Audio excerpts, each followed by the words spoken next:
Hello everyone, welcome back to the Starlake Observatory. My name is Chip Starlake and we are back here for the third session of One Piece. Thank you all for backing me up. Yeah. Of One Piece. I welcome you here today with Toto, Realm, and Dawn. Our new member crew is Dawn, but I don't know, I think old time reader and watcher of One Piece. So happy to have you here. Yeah. Yeah, and you guys can introduce yourself. I'm Trips the Sea Slug. This is my home, and these are my friends. Hello everyone, it's Dr. Toto Hex, the smartest science turtle, and your ocean and H-on. Hello, I'm the person here who's read the most One Piece, it seems. I've read all of it. Mm-hmm. Hey there, my name is Realm. I am Professor and your resident guide to the stars. Here, ever lost and always trying to learn 5 different things at the same time, but I still made it, so thanks for having me as always, Trips. Oh yeah. I don't have a fun, fancy intro. That's okay. I'm just Paper Dawn. I did the art for the channel, kind of. Yeah. No, you did. But yeah, I've read about like half of One Piece, and maybe half, maybe like at this point, maybe a quarter, which is kind of sad to think about. But yeah, so That's I know funny. a bit about it. Yeah. So if you are unfamiliar with Realm, you should just click the link in my About section to their Twitter and see their art. And you guys probably know Toto and Realm by now, but you should also go check their Twitters out too. But for now, before you do that, you should listen to us talk about One Piece. So yeah, we went over the next 4 arcs of One Piece, which is I don't know if it's like the first half of the Arabasta Saga. That's what it felt like when I saw how long the Arabasta arc is. So basically, you can think of it kind of as like how in a regular story, you have like the build up towards the climax, and then like the falling action, right? So basically, in One Piece, because it's so long, instead of having a story like have all that, it's like the individual arcs. Like you have mini stories that build up to a big story. So all of these are built up to Arabasta, which is the next arc and the end of the saga. Oh, okay. That makes sense. Thank you for the 15 months, Chaos. Like the Slug piece is real. The Slug piece is real! One Piece is real! Oh yeah, I don't know if you noticed that, Dawn. There's like transparency under your booties or your socks. I don't know. Yeah. It's funny though. I kind of like it. I did that on purpose, but I kind of forgot how your thing was laid out, and I was like, oh yeah, that's probably gonna make it look a little weird, but it's fine. I think it's I'll fine. fix that later. You're just floating. It's cool. Yeah. We're You don't want to all know these magic special in some way powers. over here. Yeah, we're all magical anyway. So yeah, funny story. We being Realm and Toto and I read the Rivers Mountain arc together out loud. So it's been a bit since we read it, but I don't know. I think the funniest thing is I saw someone talking about the Rivers Mountain arc yesterday, being like, "I'll just read these 5 chapters. It won't make me cry, right?" And I was like, "You're wrong." Oh, so wrong. I forgot how emotional just like every part of these like 50 chapters that we were reading are. I was like, oh, it never lets up, huh? I know. No, Andrew, thank you for joining the observatory. I hope you enjoy your stay. Yeah, but you know what? Like, it's a sign of good storytelling that even though you know exactly what's going to happen and you know all the plot beats and all the plot twists, that it still makes you cry. That's like a sign of a good story. I just forgot how well done it was. Even the stuff with the whale, I was like, oh yeah, that's like how this all connects. And it's like, oh, it's so smart. It's so smart. Yeah, so I think the Rivers Mountain arc introduces several things, so it felt kind of important to me, even if it's really short. Like they introduce... kind of get like the... Sorry, go ahead. Oh, no, it's okay. You start to get a taste of like the bigger world and how this world works. Yeah, I think so. Like the weird, like Nami talks about how the world works, kind of, which still doesn't totally make sense to me, but I think it will make more sense as time goes on. I think that was the biggest fact, that nothing about the Grand Line makes sense. Yeah. I love that. The Grand Line is such a cool concept in like the world of One Piece. Mhm. Yeah, so to explain to anyone who like has not read One Piece, basically the entire planet is quartered. There's one like ring of land that goes north to south around the entire world, and it's like the only actual continent in the world. And horizontally, east to west, is this like area of ocean called the Grand Line. Basically, think of like the equator area. But the Grand Line is like super fucked up. It's like crazy weather, crazy monsters, crazy people all the time. And everywhere else is islands that you can't even tell which way you're going. So you can only use like the magnetic pull of each individual island to get there.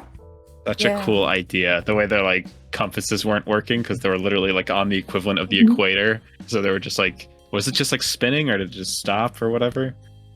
Yeah. And then like the tropics are like the calm belt, right? Yeah. Like, yeah, the tropics are like the calm belt. But then they're monsters and stuff. Yeah, there's giant monsters there, so is it really calm? Yeah. Only crazy people would go to the Grand Line. Who would ever go to the Grand Line? I don't know. Straw Hat Crew, I Crazy guess. people. Exactly. Only the craziest of You people. crazy. Pretty crazy. Yeah, I think so yeah, they go up and then down like a mountain, right? Yep. It's like how they get into the Grand Line. Yeah, that's how they can get into the Grand Line. Yeah. So they pass that like continent. Oh, no, they have to pass the calm belt first. Because they do go into the calm belt and they're like, oh fuck, we're in the calm belt where there's no weather. So that means your ship is not blowing because they're on a sailboat. Mm-hmm. And then all these monsters show up because that's their breeding grounds. Yes. Yeah. And then they get sneezed into the Grand Line. Yeah, they get sneezed into the Grand Line, yeah. It's silly. Yeah, and as they're heading down, they get eaten by a giant whale. But Luffy like doesn't get eaten by the whale. He like jumps on its head and realizes the whale that is alive has a trapdoor in it. He yeeted himself out of there and didn't think that he would just like get stuck in the ocean. Yeah, it was crazy. Yeah, it's like a cyborg whale, kind of. Mm-hmm. Yeah, he has a cyborg whale. Submarine whale, yeah. Cyborg submarine. Such a cool visual they do where it shows like the inside of the whale. It's just like these huge hallways, like these huge like corridor things. I was like, what the hell? And then it has like the big open area that has like almost the little the character from Dragon Ball on his little island. I don't know. Oh yeah, like Master Roshi? Yeah, Master Roshi's little island. It always reminded me of that. I can't remember that guy's name, but he was really funny. Crocus. Yeah. After the flower. I'm 71, my type is I'm a Gemini, positive, and I'm a Capricorn. What? And I love that. No, yeah, they come in and he's like, "You guys better watch out, or someone's gonna die. It'll be me." Yeah. It'll be me. Yeah, he's a funny little old guy. He's not little, but he's a funny old man. I just love how like everything. Also, all these characters they keep introducing like this, they all like keep alluding to like, you know, Luffy kind of being a predecessor of like other pirates, and like they keep like kind of weirdly vaguely mentioning like something like, I don't know, like they keep smiling at Luffy, and it's really sweet. Like the next generations of pirates aren't like so the next bad. generation, yeah. Before, yeah. But no, Crocus at the end he does say something like, "He reminds me of something. A Roger." Yeah, A Roger. Yeah. Yeah, referencing old Roger. But I guess the biggest part and literally the biggest thing in the Reverse Mountain arc is that the whale has been like waiting for his pirate friends that left him to go travel the Grand Line, and they didn't want to take the whale friend with them, probably because it's dangerous. And there are two secret-y people trying to kill the whale, known as Miss Wednesday and Mr. Nine. But in the end, I thought it was very sweet that Luffy gave the whale a new sense of purpose. Yeah. Oh my god, the whale starts crying. The thing, and then and then he's just, Wah! Yeah, literally depressed whale arc. Yeah, depressed whale gets cheered up arc. Yeah. And it's a little crazy to think, like, out of the things that you saw in One Piece, I don't think you expected to see, like, whale self-harm. Like, poor whale. I was so sad, all the scratches on his face Yeah. and everything. Yeah, it's true. Because he wanted to, like, get out or see his friends. And... so sad! And they paint the big, like, straw hat logo on him. Yeah, so they paint a really shitty straw hat logo over it. It's like, don't break this now. You're not allowed to bash your head against the wall anymore. He's so, oh my god, the whale is so cute. I'm like looking at the chapters right now. I'm like, the whale's so cute. He's just kind of like, yeah, like, will do. And he's like, yeah, don't bash your head. Baby whale. The little baby whale. It's No, true. baby. The little But yeah, babe. the doctor, the reason why he's in the stomach of the whale in the first place is because he was taking care of the whale for said pirates, and since they never came back, he's been taking care of him for like 50 years, so he built like a whole ass fortress in the whale. Yeah. Because apparently it's more efficient because he's also a doctor and he knows how to sort of take care of the things that way. No, he's also just vibing. Like, he built his own, like, island in the stomach acid of the whale and painted the sky and everything. He said he had to do it, but he had no problems living that life. Yeah, he's like, I had to do it, but it's chill. We're chilling, bros. Yeah. Yeah, I don't know. It was very, like, even though it was so short, it was like a really good, touching 5 chapters. The little story. Something that One Piece does really well. It's like kind of smaller stuff. It's still really good. They always want to have like a really nice little story to tell whenever they can. Yeah. Like, even back in like that one random chapter with the man stuck in the chest, they still had like a nice little emotional. Oh yeah, piece. they did. I forgot about that part. I don't know. No one remembers that part because it's just like this one random chapter. I went back and read probably like 25 chapters before when we started, but I didn't read from the beginning. I just felt like I was like, I kind of remember what happens. So. Okay, let me ask you guys this question though. What do you guys think of Miss Wednesday and Mr. Nine when you first saw them? Well, when I first saw them? Yeah. What were your first reactions to these assholes?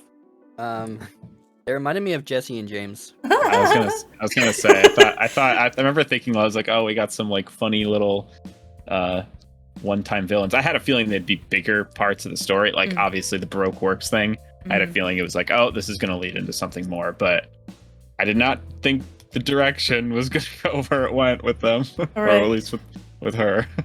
I think I also thought they were kind of like Jesse and James, like, and then I was like, are all the Baroque Works just kind of incompetent? Well, we'll see. But I don't know.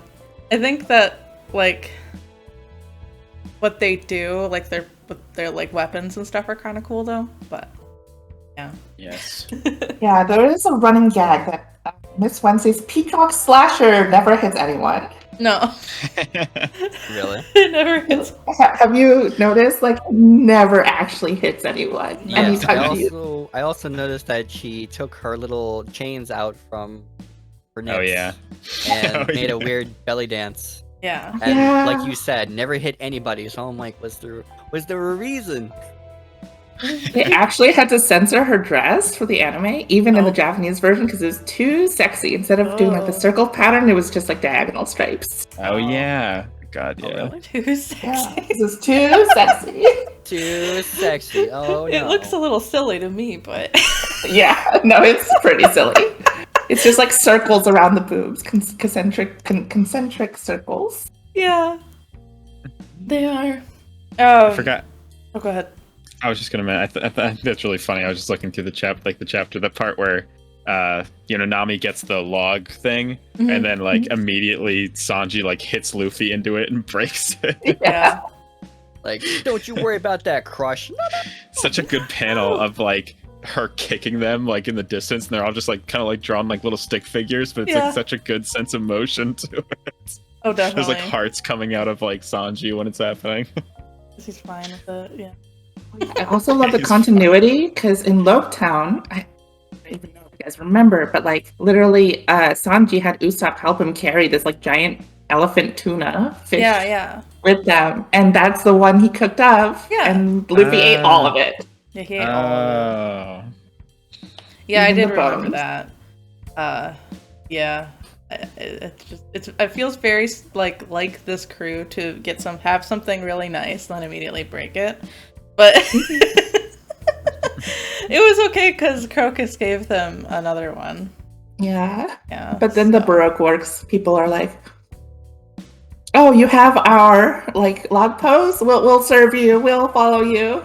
Oh yeah. And I was like, yeah, but actually they broke it. They're like, "What the fuck?"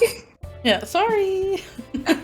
And then they do another heel turn when she's like, "But I got a new one." And they're like back to bowing. And then they're grateful again. Yeah. It's Oh, true. I get Yeah. I was just gonna mention, I forgot how funny the facial expressions Oda makes are. Like, oh my god, like especially with Usopp. Whenever Usopp's like face like stretches when he's like reacting to something, Yes. it's just so funny every time. There's like that one. It's a while, but like never mind. I'll actually just mention it later. But yeah, Usopp's this facial part- expressions are good. Yeah, there's this part where they're making the little snowmen, like the chapter after that, and he makes like the beautiful girl, and like Sophie immediately like shoots his little cannon from his and like knocks its head off, and Usopp's face like looking at the head removed of it is so funny. It's so cartoony. It's true. Yeah, I think Toto, you said that some people don't like it because it's not anime enough, but I like that it's so cartoony. Yeah, it really helps. Like otherwise, it would be quite a depressing series, honestly. Yeah, it would be. It really helps helps with the levity. Because oh my gosh, yeah, like whale crying is sad, but at least like there's a gum man stretching all around. We've already touched on like themes of like slavery, political like corruption, self-harm. It does not let up. One Piece handles about every like It's like oh my super god, touchy subject in the book. yeah. Oh, that does remind me. The last thing I have written for Reverse Mountain is that we do see the I don't remember their names, but the Vulture and Otter Baroque Works members hanging out. Oh yeah. I think it's I was like, who is that? Mr. 13. And Okay. I forget the other one. Yeah, the Unluckies, because number 13. Yes, the Unlucky. I was like, I don't know. The Sentient Otter and Vulture were pretty cool to me. Just because. You draw really well. Yeah. Yeah. Oh yeah. They draw them. I forgot. I love that. Yo, I don't even know if that happens That's later. Okay, wait. Before we move on to Whiskey Peak. the Whiskey Peak arc, Oh, yeah. what are your star and slug ratings Oh yes. So for this arc for Reverse star Mountain? rating is personal rating, right? I forget. Slug is Yes. I believe Yeah. it was like overall its objective rating, and then the slug rating is how would you recommend this to a friend? Yes. Yeah. It's To good the to best of my explain it knowledge. to everyone because even I forgot. Indeed. I think we did the star at a 5 and the slugs at a 10. Okay. Okay. Well, wait. Can we make them the same? Yeah, I think they're both out of 10. I would They're both out of absolutely 10. enjoy doing that, yes. Yeah, we could do 10 out of 10. Both 10s. 10 and 10. Who wants to go? Somebody else can start because I'm not sure how you guys usually. Oh yeah. I can do it. So I think for me personally, Reverse Man is really, really short, so it's hard to gauge it based on the other arcs that we've read so far. But I still think it's like a 7 or an 8 because it's enjoyable and touching. It's a nice little 5 chapters that felt like a break from the more actiony, like fighting arc. So it's like a 7.5 is what I'll give it. And for like slug rating to recommend it to other people, I wouldn't like feel like this is what you should read when first getting into One Piece, but if you are trying to read One Piece, it's like a 10 out of 10, I guess. But I guess just from objectively, I don't know, maybe like a 6, because it's like tiny. I don't know. Yeah, I'll give it a 6. Okay, I think for me, I'll give it a 6 stars out of 10. Like, it's enjoyable, it's fun, but it's pretty short. It's pretty short, and not a lot happens. The emotional beats work, but not a lot of else happens. There's some nice world building. But, yeah, I'll give it a 6. As for Slug ratings, how much I would recommend this, I would say also around a 6. There's later stuff that happens that ties back to this, so you do eventually want to read it, but I would not. Here. Foreshadowing. Oh yeah. Very true. Thematically, I think it gets 7 stars. I'm gonna give it 6 slugs out of 10 because you just enjoyed that cool, triumphant, very like stoic epilogue. Like you just finished that up, and all of a sudden you're like thinking about a whale. As cute as it is, and as enjoyable as it was, like if that's what you if you only read that very quickly and you're like, is this gonna be like how the story is gonna be now? Then I'm not sure people would want to continue reading. You're right. So I will give it a 6 only because it's super short. Maybe if they added like a fight or two, or it related to something else, then it would have more substance to be a higher rating. Yeah, I think you're right on it. Because it feels like kind of like a monster of the week kind of deal. Oh yeah. I think I would give it 8 stars. Like, that's the personal one, right? Yeah, because I really like the slower stuff in One Piece. Like when I feel like I really do appreciate arcs where they're just doing something on their ship, like doing something kind of in the midst of their travels, rather than like being really parked in an island for the entire arc. And obviously this is just like a short in between, but for what it's worth, it's like the most you could ask for from like a small arc like this, where it's like, oh, it gives you a lot of world building, like foreshadows a decent amount, and like is really emotional, which is cool. But yeah, and I guess the slug thing, I think I'd also maybe do a 6. I think if you were just like pitching One Piece to someone and you use this as your example, they might be like, huh, that sounds weird. So I think there's probably better arcs to pitch One Piece with, but it's still cool. It's like a cool, like, yeah, there's a giant whale and it like, you know, and it's also half mechanical. Yeah, it was a half mechanical, and it was like hitting its head for 1,000,000 years or whatever. I'm sure it's like kind of like fascinating, but it's probably like, this doesn't sound like anything. It doesn't sound like anything. Yeah. You actually brought up a good point, Realm, that I hadn't thought of. Like this was like immediately after like the 100 chapter like prologue end. And then for original readers to immediately be brought into like a monster of a week like thing might not be that fun. So yeah, I wonder. I feel like at this point, Oda was kind of like restructuring his story and trying to figure out what he wanted the story to be. Because the thing you have to understand about manga, especially Shonen Jump manga, is he needs to pump out a new chapter every single week. Yeah. So at this point, he definitely did not know exactly where the story was going. He definitely had planned out Arlong Park super well. But he was kind of like, I don't really know where this is going now. Let's try this. Yeah. And you can tell with the next few arcs, he's like trying some stuff. Yeah. I feel like the Baroque work stuff is definitely like, it felt kind of like out of nowhere somewhat. But yeah, like even in this arc with like Miss Wednesday and whatever the guy's name is, they kind of come out of nowhere to set it up, but it's like, huh, like. And then the way that goes is very strange. He's got 9s written all over his face. Yeah. Oh, 9. Okay. I think he definitely wanted to set up like a bigger story, and he definitely wanted to have like this Baroque works like organization, because he had alluded to like bounty hunters with Zoro and everything. Yeah. But he wasn't sure what he was going to do with it. And at this point, he also wasn't sure what to do with Miss Wednesday. He definitely had planned her to be a villain at first. I was just gonna say, I'll get into that when she actually comes up. But it's very weird reading it, because I think in the anime they do a better job like tying it, like doing slightly little things to make you might think that she's maybe not what she seems, but in the manga not at all. It's like literally it's like a hard black and white turn. Yeah, it's like she's supposed to be like Jesse and James-esque, and then suddenly it's like, so, but again, that's like the next arc, I guess.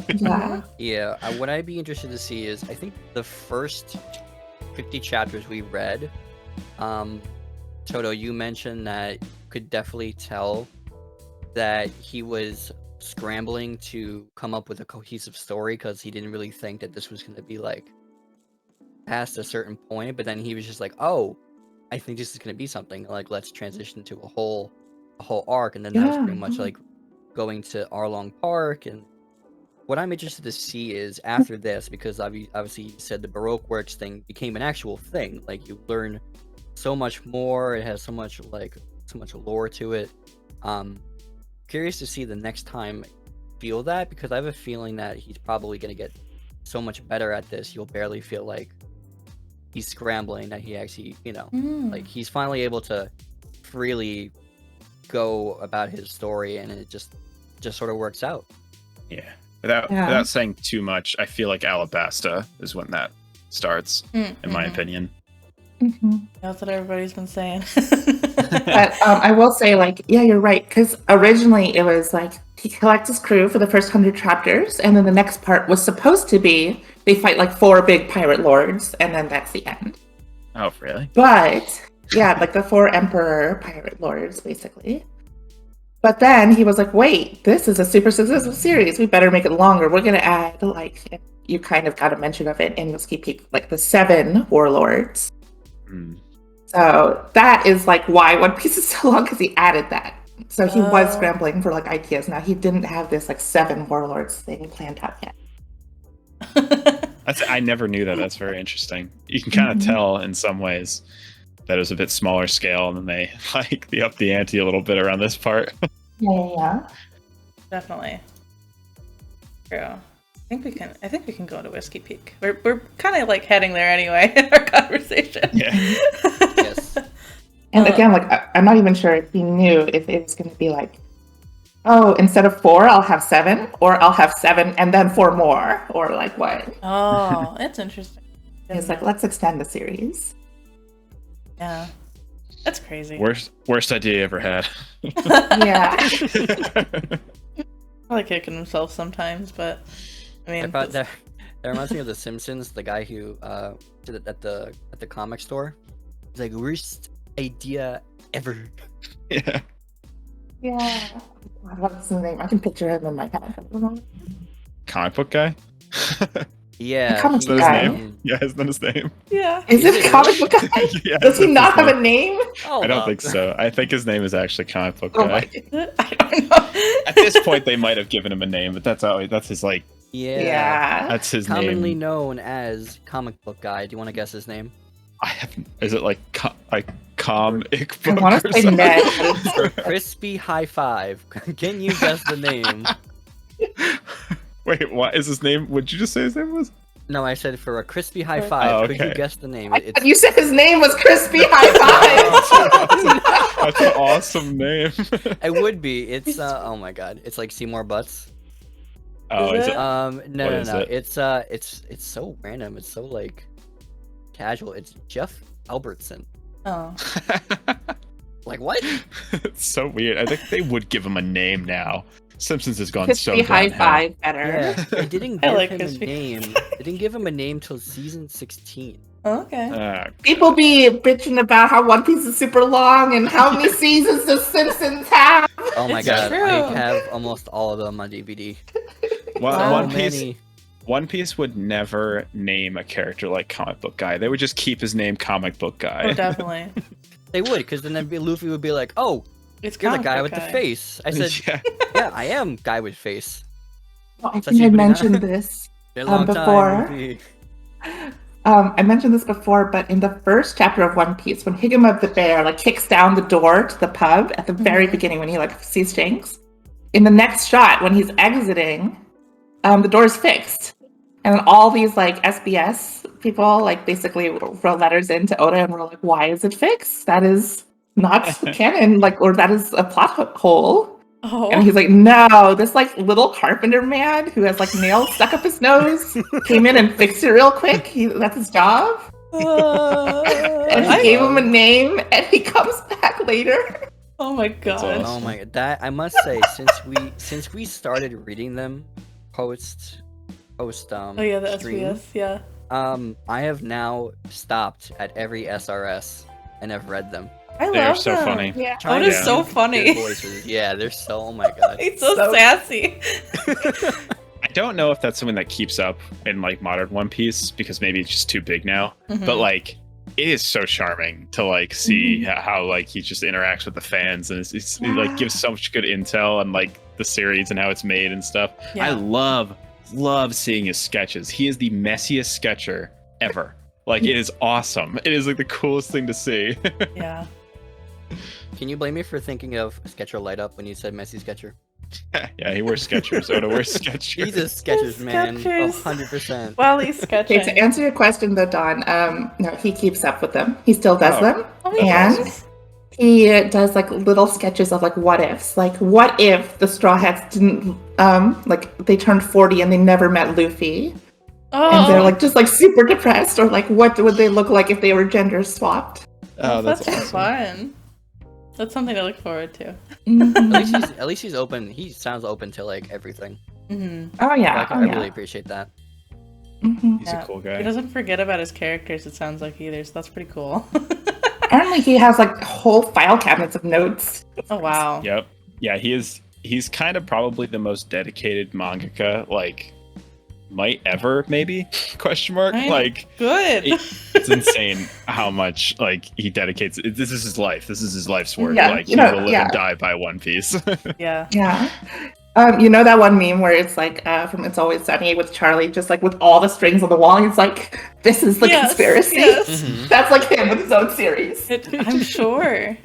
And even Oh my like gosh. it is pretty amazing even between all of the work he does, especially back then. I'm sure he has a lot more people working on the series than he did during this era, but he also does these like full illustrations between like every few chapters and they look like gorgeous.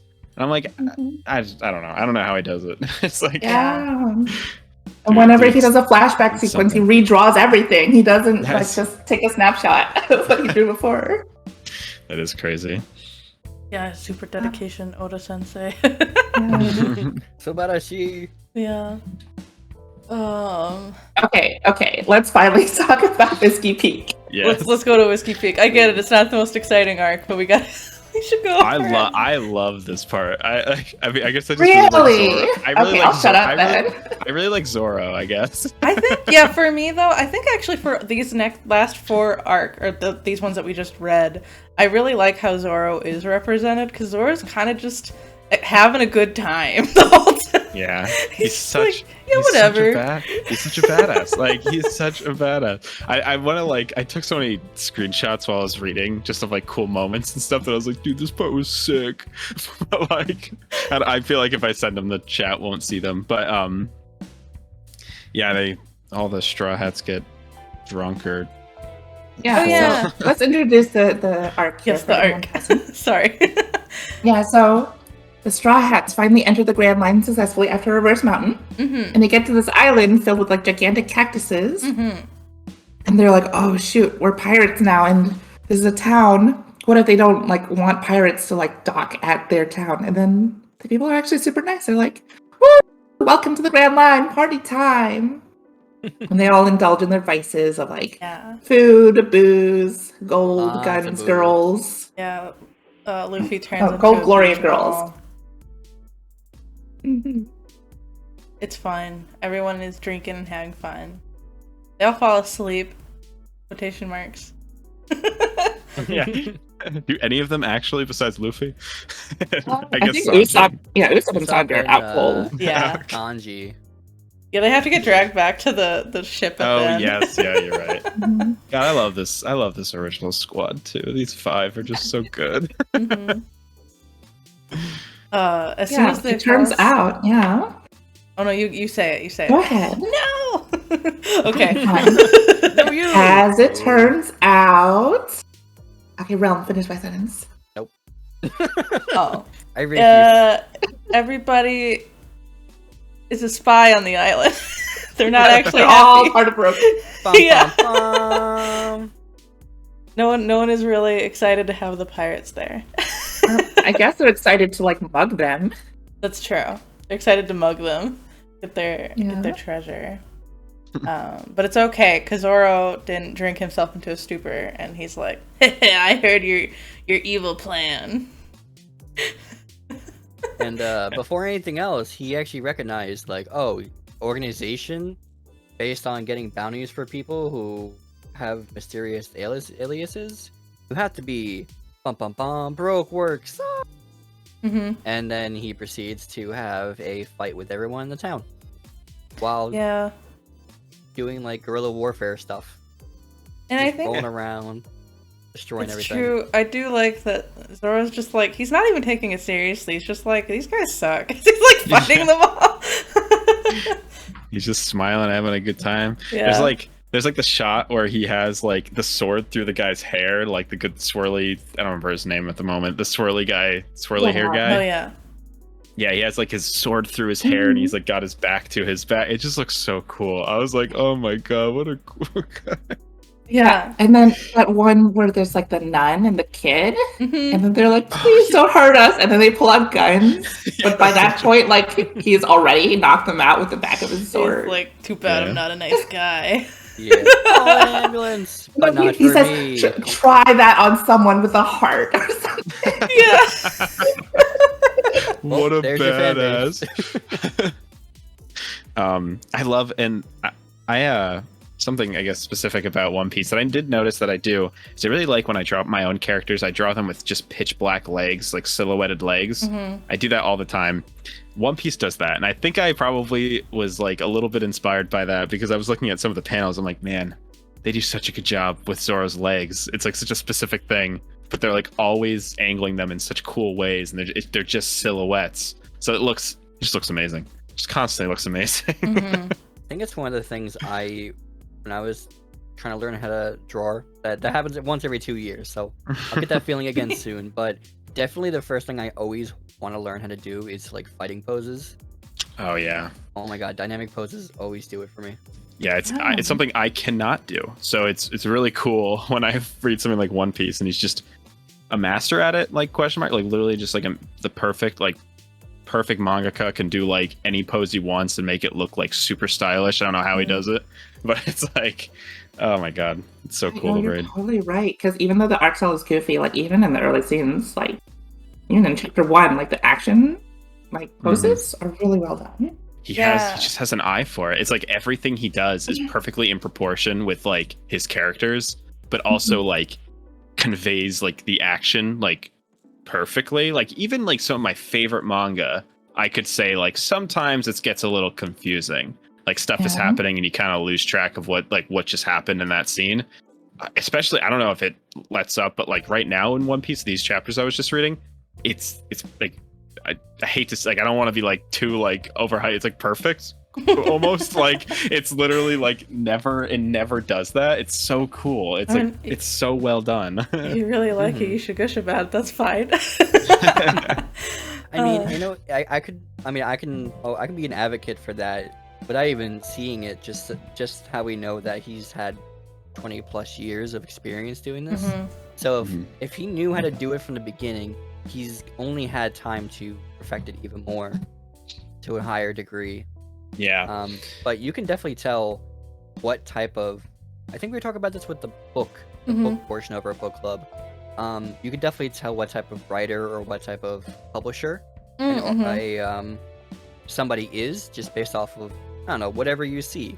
So like, you know, Arcadia Martin like is very good with perspective, and now we can see that, you know, One Piece is really good with their dynamic poses and stuff.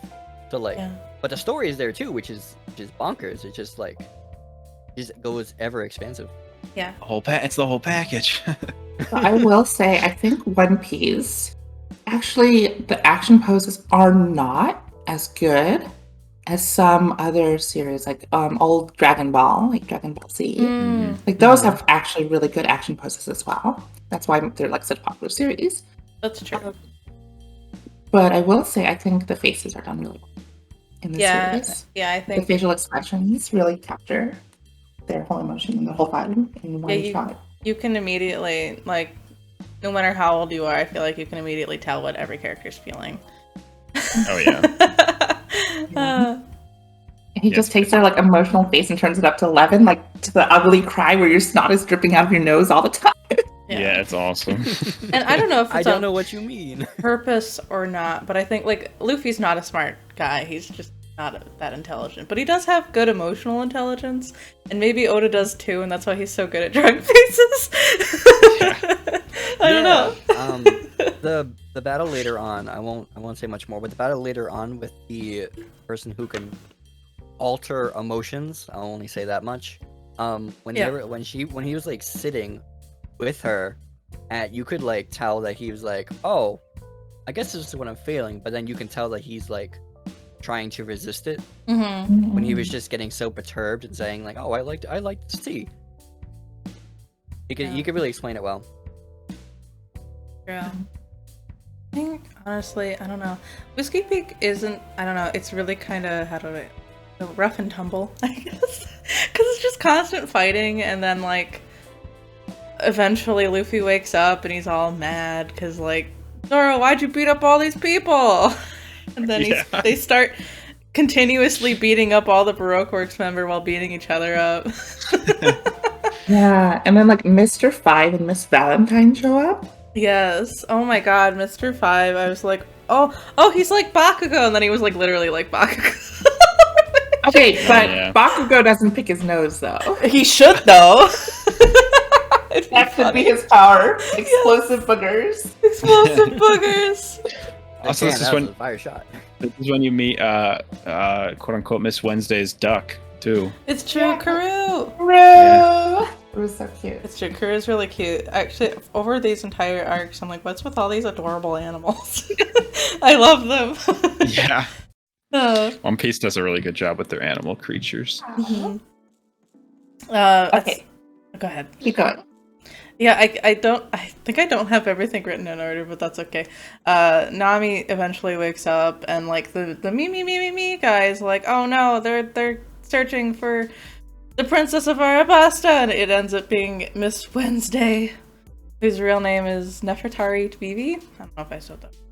Yeah, that's right. And the me guy is like, please help her. She needs to get back to her kingdom. We're facing a rebellious war, and it's really bad. She has to go back. And save her. And Nami agrees with a 30 million berry deal to help her out. Yep. I like Nami's character development, which is pretty subtle, in that she still says that she like wants the money and stuff, but when it really comes down to it, she'll do it for free. Oh yeah, yeah. She says like, I'm doing it for the money, but she just does it. And then she has the power of like God and just whacks the two of them in the back of the head, said, hey, you're gonna ruin my deal. No, I think honestly this is a very controversial part of the arc, is like when Luffy and Zoro fight. Oh. Because a lot of people think they fought because like the readers were like, who would win in a fight, Zoro or Luffy? And so he made them fight. But like, it's kind of like when Nami betrayed Luffy all those times, like Luffy forgave her. Yeah. And like this one time he didn't even ask like Zoro what the hell he was up to, and then just like started beating him up like with an intent to kill. It's a little out of character. A lot of people feel. Yeah, I could see that. I also think he was like not totally awake, but I don't know. He has that one panel where he's got like the huge belly and he's like, nature calls, and he's like, he's like, yeah, I got it. Such a good panel. That is so relatable. I know there's one that in the translation, I don't know if this is like the official one, he says nature calls, but I know there's one where he says gotta poop. So good. Yeah, I think it's like decently wacky enough where I'm not like too like I usually don't like stuff like that where it's like, oh, suddenly the characters like fight for the sake of like power scaling stupid BS, but like I kind of just think it's like funny, so I was like, it's wacky enough. Also, it's funny that they beat up like Mr. 5 and Miss Valentine without even trying. They're just like, get out of our way. Yeah.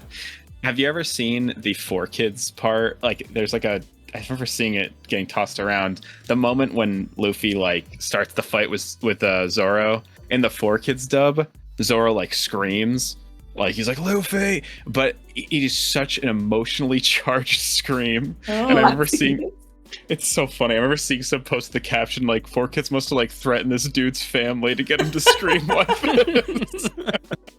Who's man's? Oh god. So Do you like funny. how like Miss Valentine is like she can change her weight at will? That's her devil fruit Yeah. power. That's kind The of cool. kilo, or she has what? The kilo I mean? But Mhm. yeah, Yeah. kilo. Mhm. So she can like become super light and then basically do Kirby down B all the time. It's her Yeah. one attack. Yeah. Is there a But like reason she's explaining her powers and then like Zoro just like casually sidesteps out of her head. I know. Just like spot dodges her like down B attack. Is there a reason she has like lemons all over? Is there like a joke on that? Like a Japanese character joke or I anything? think it's just her fashion. Yeah, he Oda Sensei addresses it in one of the SBS. He's just like, they're lemons, aren't they cute? Yeah. So I don't think there's Classic any deep Oda. Fair reason. enough. So I love that shot where the dude with the boogers like is about to try to kill Vivi and like Zoro like jumps and like slices it in half. It's Yes. so cool. Slices a booger in half. He kind of looks at his sword and he's like, He gross. yells. Yeah, he's like, you "I sliced can't believe You slice I had the to slice a booger. booger." It's so funny. It's so dumb, but it's so funny. Also, yeah, so I guess it's best time to say I love Vivi. Vivi's probably my favorite character in One Piece. So like I was like, it was really fun like reading this again and like seeing her get introduced. It's cool. I really like her appearance, but I kind of thought the way you guys were saying earlier how like she just kind of suddenly isn't evil anymore.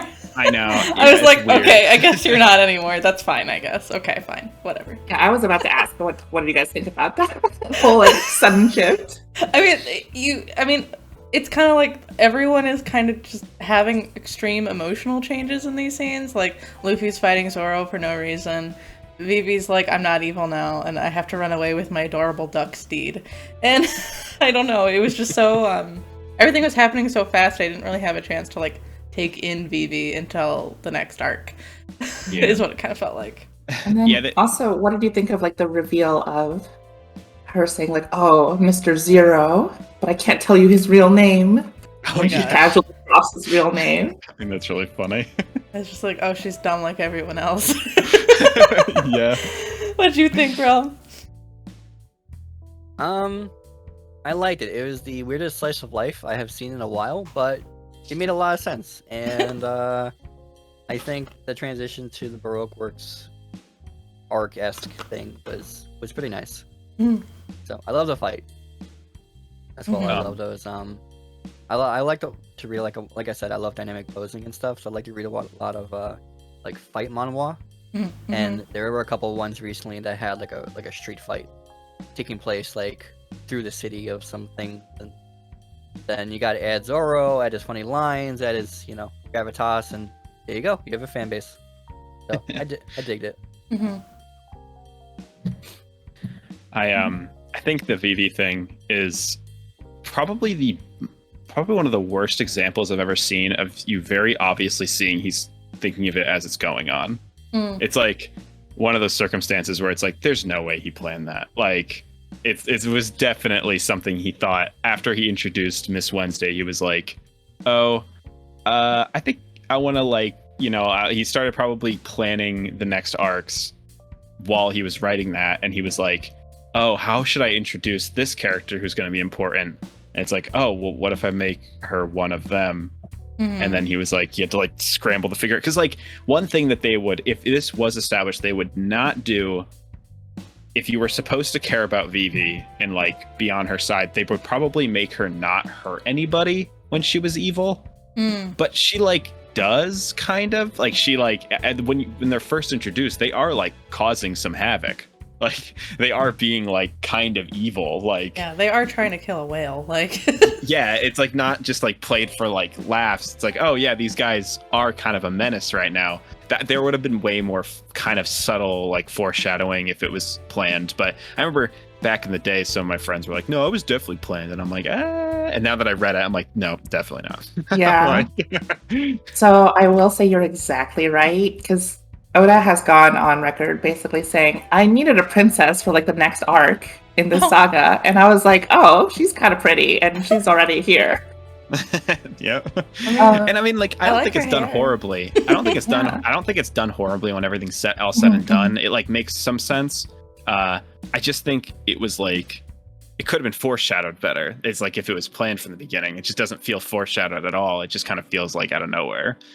Yeah. I think he also learned his lesson because in future arcs, like as you keep going on and on and on, you'll see these like really minor villains also have like complete backstories, which really helps. Because I think one of the weaknesses of Whiskey Peak is you don't care about any of these like people. Like they have cool powers and stuff. Like the guy with like the saxophone shotgun, Yeah. or like the Yeah. muscle woman, or like it's like they're cool, but we don't really get a chance to stop and breathe to know them.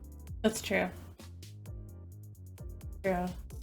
Yeah, and I feel honestly, it felt like he like was trying to brush like all of like the character development under the rug with so much action happening. Like you'll just accept that she's a princess now, and she'll come along the ride on the Go Mary or Mary Go, and it'll be fine. And it is fine, but yeah, it was rushed. I think I still enjoyed it because like Zoro fighting is cool, but yeah. Yeah, I think all of my Vivi love, like all my love for Vivi, does not come. So Mm. Yeah. Yeah. So yeah. That's Whiskey Peak, okay, I so think. yeah, star and slug ratings. Baron Slug readings. I guess I can go first again. I think for me, it's a 6. It would be a 5 if I didn't enjoy Zoro having a good time beating everybody up. But I think it's a 6 for me, just because it's very fast, and it's not the best written arc, I think. But it does, introduce Vivi, who's very cute. So that's good. It can get a 6 for my personal rating. And I think it's probably a 6 for Slug rating too. Like it's fine, but it is very fast. I think maybe it's like a higher score if you like really.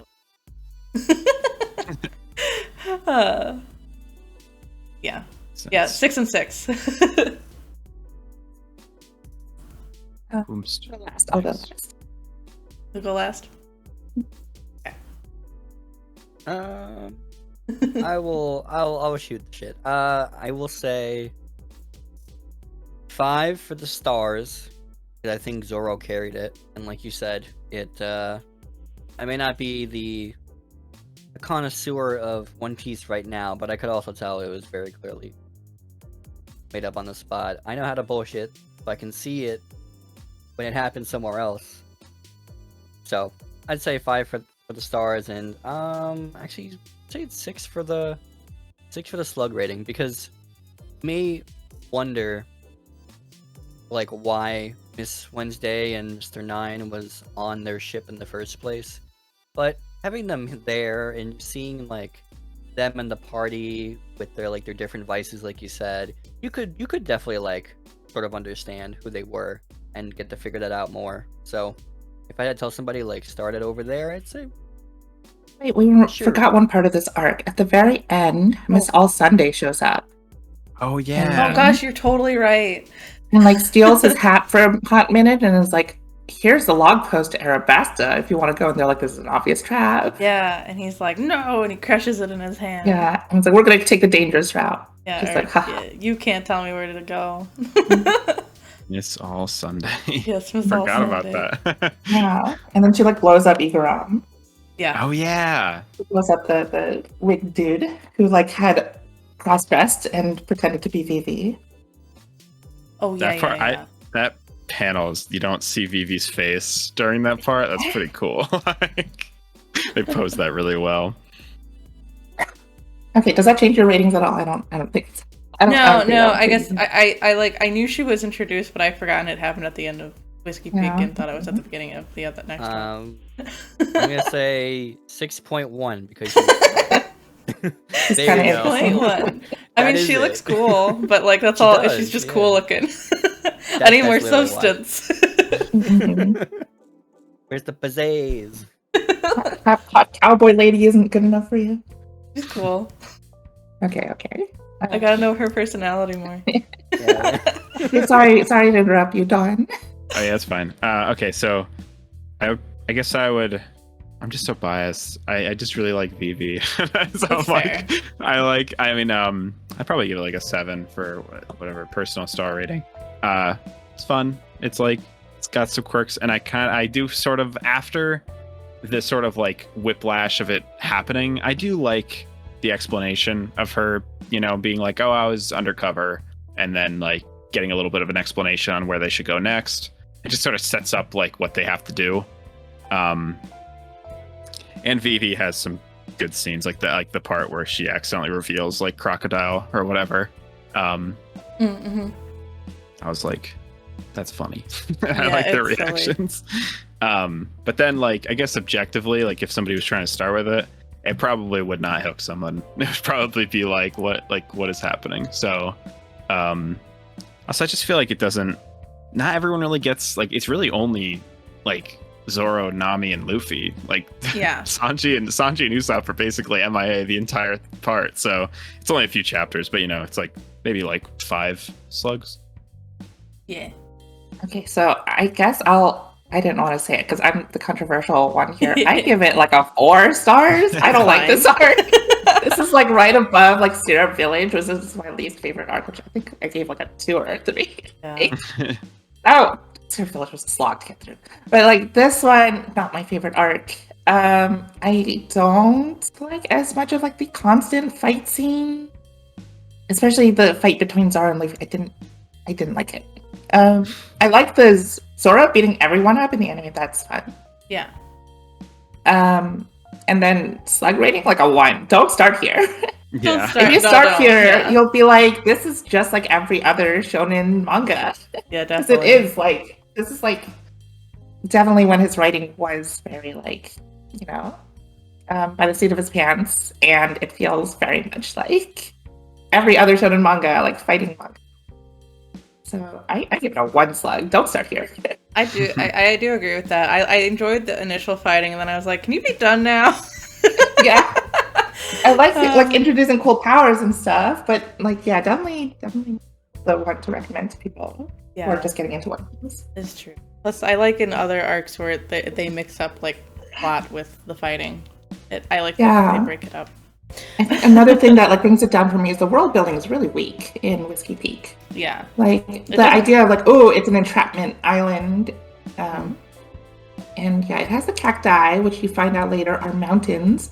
And the little needles are actually gravestones of all the people they've killed, which makes it seem a lot more dangerous than it is. But then like there's no payoff because they just all like get beat up by one dude. You're right. And then they leave, and it's like never mentioned again. Yeah, and then they leave. Oh no! It was Anyway. just. I thought it was going to be important that it was like a deserty looking island, but then it wasn't. Yeah, it's like you had a cowboy town and you didn't do anything like Western with it. I know. So for some reason, I remember in the anime, it was very blue, like the aesthetics. is Maybe it? it was just nighttime, but Yeah, it was like, nighttime for most of the arc. okay, yeah, because I just remember like I don't remember it being like desert themed. Sorry. Hi, Winner. Compare like what they did with like the island like background environment in this arc to what they do later in Drum Island, and you can see like, okay, yeah, this sucks. Yeah. I had also initially forgotten that, yeah, when Vivi says Mr. Crocodile's name, whatever, just Crocodile, right? You can be formal. Nami's like, oh shit, I'm out of here. But then the otter shows up and It's starts. Sir Crocodile. Oh Sir the other Crocodile, shows her a okay. picture, shows her a drawn picture of her, and it's like, oh god. Oh god. Abby sees the picture and she's like clapping. It's like, haha, yeah, what a great drawing. Damn it, we're hot. Damn it, I can't Have a leave. picture They now. do Yeah. such a good job with humor like that, like Yeah. the awkward, like kind of like pause into joke thing. They do a few times in this. I'll point out, it's Yeah. so funny. I did like that a little bit. Yeah. Forgot to mention, but I did want to, so there we go. Yeah, but like I guess also I mentioned now, it's like I love the way Vivi is implemented into the story as this like kind of like she's with them for the ride to Arabasta kind of thing. I think it's like so cool. Like I don't know why. It's like just this sort of like circumstantial like person that joins. Like obviously they like recruit like the character that shows up in the next arc, but like Vivi's just there like circumstantially. Yeah, And I think it's I the like first that. time they get someone on the crew who's like they didn't complete their whole like backstory yet. Like we Yeah. don't know anything about her yet. It's true. It's the first time we have a crew member that is like still kind of un to us. We don't know. We just kind of But assume she's yeah. good. yeah, but she's sweet and funny. Like immediately, it's like it's really, and she has like you get more of it throughout these next two arcs. But I love her relationship with all the Straw Hat crew. It's like she has like such a sweet little like friendship with them. It's really really cool. Someone in chat says Dawn likes the fact that she's hitchhiking. Hey, she's not hitchhiking. She joined the crew. Okay. Yeah, she was invited they agreed along. for a lot of They agreed for a lot of money and blackmail, so it's fine. But especially the blackmail. But especially the blackmail. Listen, if I saw a cool looking ship like the Going Merry, I'd probably want to hitchhike with them too. That's true. Honestly, though, there's a lot of like wacky ships that we've seen, like the That's true, fucking I like guess. clown boats. I don't know. I don't want to Fucking get on clown boat though. If I have my option, clown boat and sheep boat, definitely going to sheep boat. That's true. And later we see a swan boat. Okay. Yeah, the boat design's awesome. We can move on to Little I Garden. think it's time to move on to Little Garden. No, that was what Yes. it's called, Little Garden. Little Yeah. Little Garden. But it's not a little garden. It's little to some people. Yes. Mm-hmm.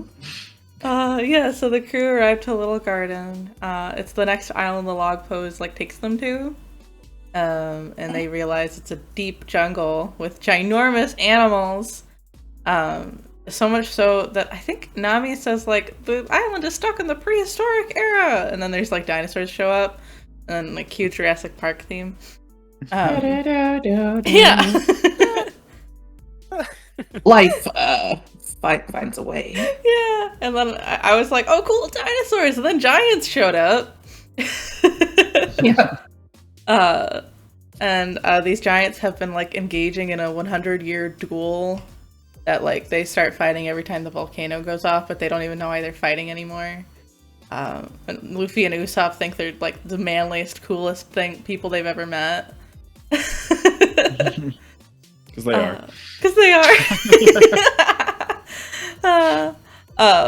Yeah, I thought the beginning was fast. It was fun because it was unlike anything we had experienced before, but it also made me think, as I was reading, I think Whiskey Peak, it was just funny timing. I was like, I wonder if we're going to get Gulliver Travels things, and immediately the next thing we do.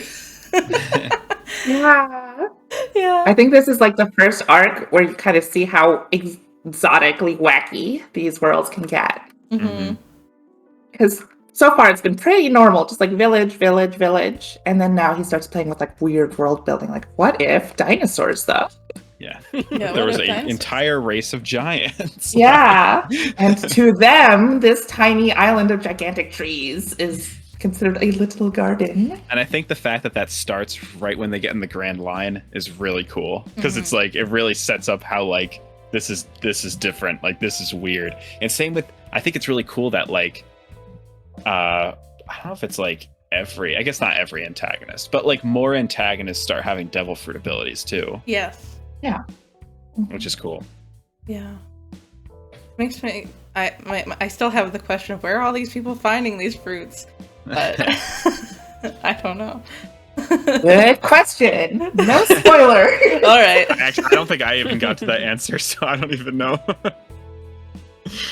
I think I really like the area. Also, I really like the beginning in this arc because Zoro and Sanji let's go get food, and then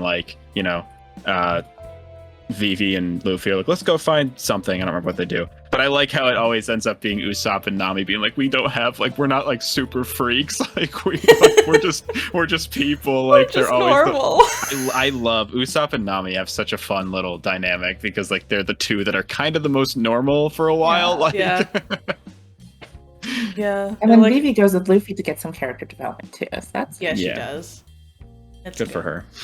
She also wears a really cute little button-up striped thingy. I always liked that outfit of hers. Yeah. Also, worth mentioning in the anime, I always thought it was really freaking sweet that they always had the little eye catch thing with the wanted posters that came up. Yeah, but for the commercials. Yeah, and Vivi gets one during this part of the series, and I think that was really cool. I can't show you guys those though, That's Trips okay. and Realm, because there's spoilers if we show like That's a okay. of all that. Oh, yeah, we show the compilation of all of them. Yeah. Maybe there might be like a GIF on like Giphy of like some. I just want to send like one of them because I love the style of them. Yeah, Would I like the wanted poster eye catches, but don't set it yet because these Straw Hats don't have they don't have bounties yet. True. Yeah, Only I don't Luffy have has a that. bounty. Yeah, Oh only yeah, Luffy does. you're right. You're right. Spoilers. They're all pirates. Oh my god, I didn't. Oh my god, they're pirates. wanted! No way! Shit. Oh no, you just spoiled that they're pirates! Oh no! Oh Oh my god. no. It's pretty Nami's a good. girl! Nani? What? Is the One Piece even One Piece? You know what I'm saying? Oh my gosh. No. We're learning so much. Yeah, I think Dory and Brogy are the names of the giants. And they're They're so fighting. cool. They're pretty They're so- cool. Yeah, I love them. It turns out the Baroque Works members are on the island as well, though, unfortunately. And we find that out after I don't remember which one, but one of them drinks some beer and it ends up having bombs in it, and so now he has a blown up stomach, which sucks. I cannot imagine that. No. But he's so manly. He's like, I gotta fight, even though my stomach is blown up. And he fights his friend. And then the other friend thinks that he kills him.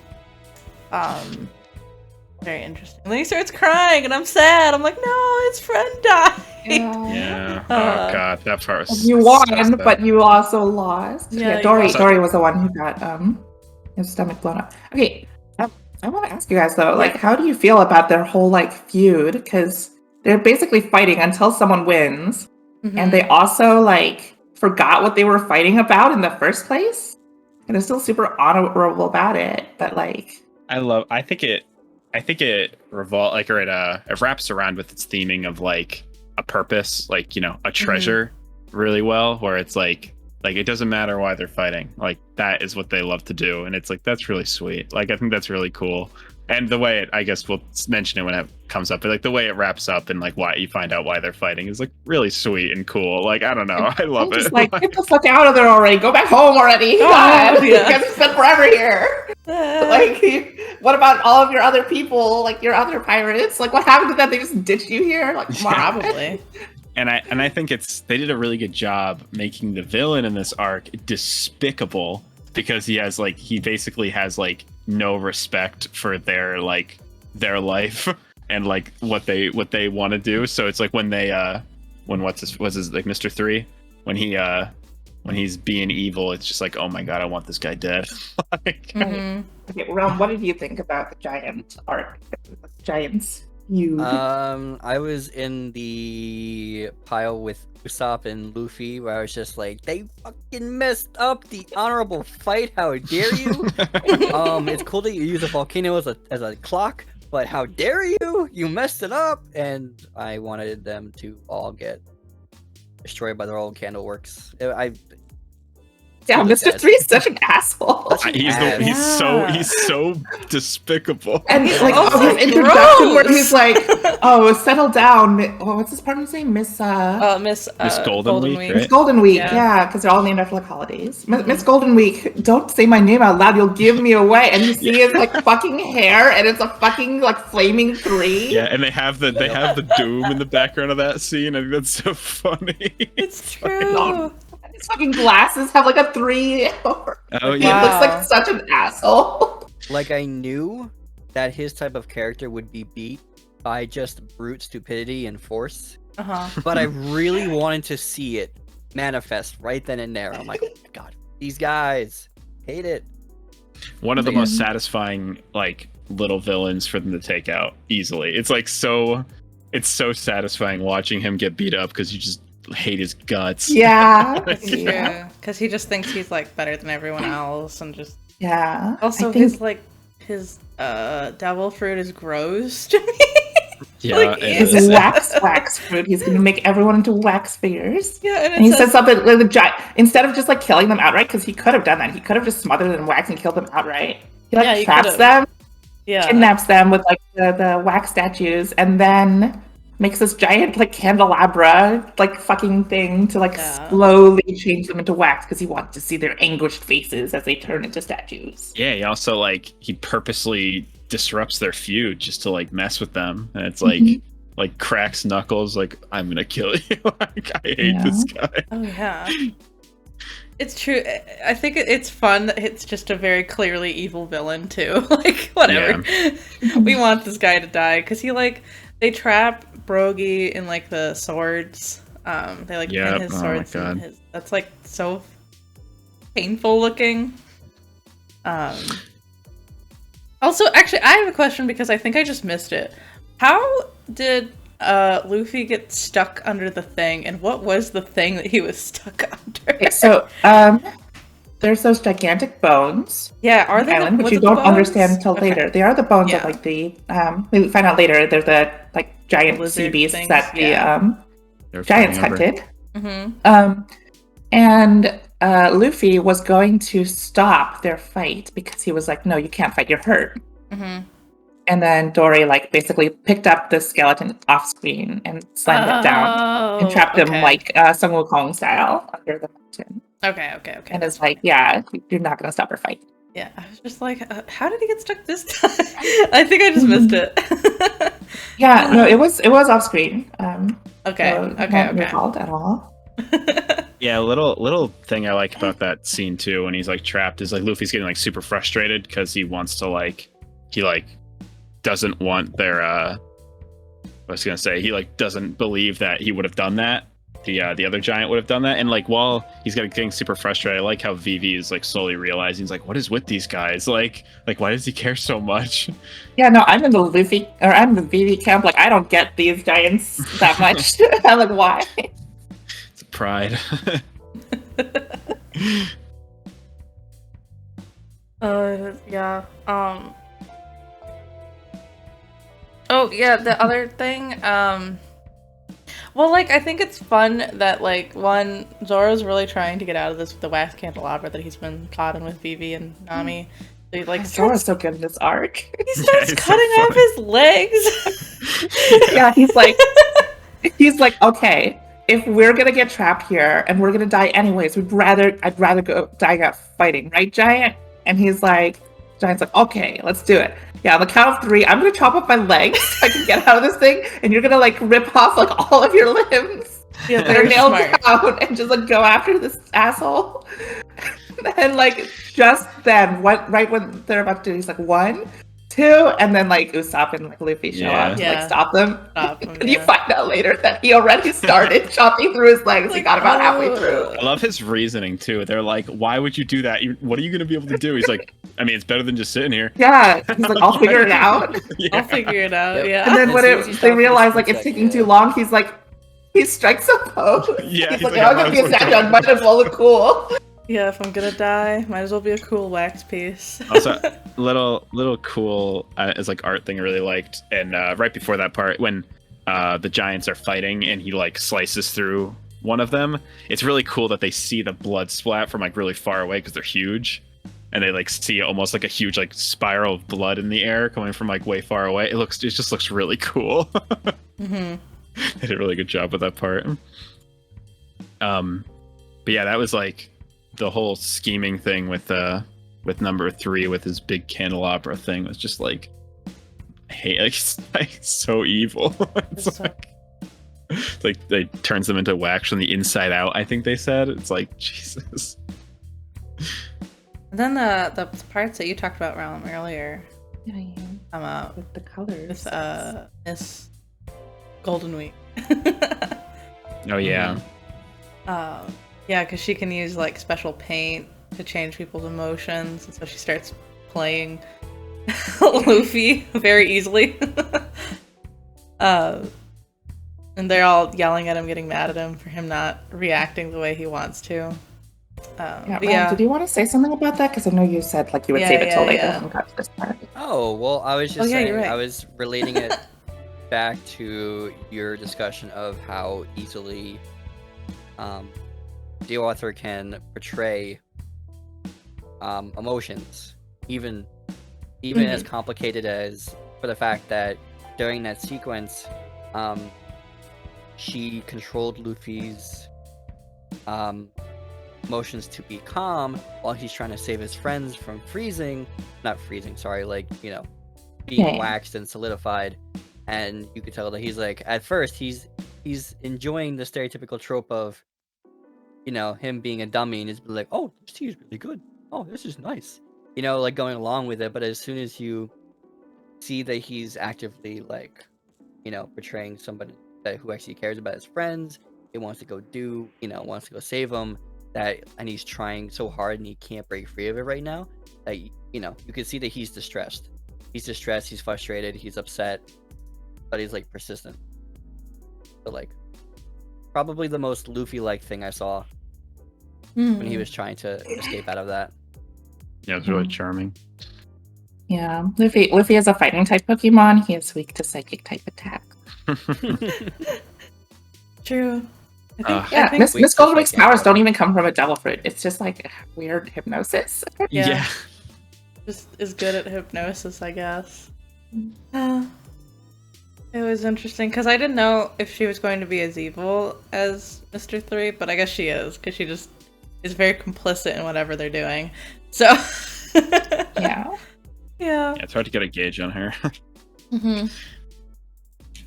Yeah, and then Mr. 3, like, Luffy's pretty smart in his fight against Mr. 3, because he uses his, like, own wax against him. Yeah, he does. Yeah, he uses, like, a hammer. That's cool. Mm-hmm. I really like this part of the story of One Piece 2. Just, like, in general, I guess. I love the classic, like, shonen thing where they just completely underestimate, like, the Straw Hats. And, like, when, like, Zoro's, like, talking about cutting off his own legs, he's, like, about to do it. Even, like, Mr. 3's like, what, like, who are these guys? Like, why are they doing this? Like, and then when Luffy shows up, he totally, like, underestimates him, and, like, it's just really fun to watch. Like, I love that reaction. And he, like, does, like the smirk with the, like, anime, like, glasses glare, and he's all like, there's no way you'll outsmart me. Yeah. And I dumb animal like you. They do a good job on, like, also reflecting that reaction with Vivi, because it's like, but Vivi's seeing it in a different light, where it's like, oh my god, these guys are, like, so dedicated and strong, which, like, works to have her trust them. Like, it's, like, cool. It's like, oh, I could trust these guys. These guys are crazy. Like, they'll get it done. They'll get it done. True. I liked Usopp's small moment of burning Luffy's shirt so he wouldn't be caught in the emotions anymore too. That's cool of him. Oh yeah. And then he, like, gets Karoo to, like, run around the entire entire candelabra to set it on fire with a little rope. And Luffy, like, lights it with Mr. 3's stupid fucking candles wick head.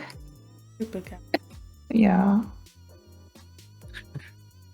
I forgot. I don't know if this happened before, but, like, what's his face can, like, eat the bombs. Like, the dude that can make the explosions can Mr. also like eat them. Yeah. I don't think that happened before. But he's like, yeah, you can't hurt me. I am a bomb man. Like, literally bomber man. He's like, psych, I got some extra spicy pepper there for you. Yeah. That was really smart too. He was like, bomb star. Oops, I lied. It's actually the spicy one. Yeah, that was funny. It was a good Usopp moment. So what happens after they beat him up? I don't know about you guys, but I was like, where the heck is Sanji? Like, the whole fight. Sanji has not had a good moment, like, these past 3 arcs. No, and it turns out he was just on the boat. Like, wait, where did everybody go? I think he went back because he brought, like, his catch in the Sanji Zoro who can catch the bigger animal thing. And so he's like, where did everybody go? And he goes to try to find them, but he finds, like, the gross wax hideout. No, first he finds a saber-toothed cat, and then the next scene he's just riding it. You're right. Oh, he just punches it in the head. Sanji's Probably so kicks cool. it. But... I love the way they portray Sanji. He's like such a cool dude. It's fun. He's suave about it. Yeah. Cool. It's true. I do like Sanji, how he acts when he's not around Nami. Yeah. Yeah, it's very one note with the ladies. Yeah. Even though he obviously has a crush on Zoro, I don't know who he's I fooling. know. He's clearly just overcompensating. You know how like gay people like pretend they're straight extra hard, even Yeah, it's to like like- hide the fact that they're gay. Yeah. Yeah, it's like, come on. Have you seen how they look at each other? Oh yeah. Oh Like yeah. a match made in heaven. I know. Thank you, Don. Thank you.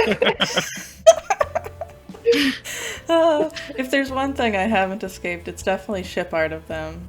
I see it Oh, all yeah. the time. they have one of the strongest Dojin like community, like, or like, I don't know, like they are some of the strongest like fanfic Dojin I'm not surprised. yeah, like writing, and they people love them, which is true. I mean, it makes sense. I mean, look, Yeah, it's the only thing stronger than love. Shonen rivalry. Yeah. exactly, yeah. They also just like bounce off each other really, really well. They have like really good, similar but conflicting personalities. It works really well. Mhm. Yeah. Unfortunately, Usopp apparently gets no ship art of Usopp.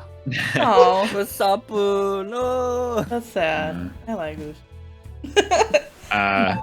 Also, I really, just to keep it going, I do really like how Uffy takes out Mr. 3 Yeah. in the end. He just makes all the copies of himself and he just hits the real one. He's like, I just knew. Yeah, it's It's insane. like- yeah, And yeah. I think Mr. 3 says something like, "You'll never beat me on your animal instincts," and then he's like, "How did yeah. you beat me?" Yeah. Instinct. Instinct. Yeah. It's a good shot of him kicking him in the face, and there's Yeah. like the tree behind him breaks. Like it looks Yeah. so cool.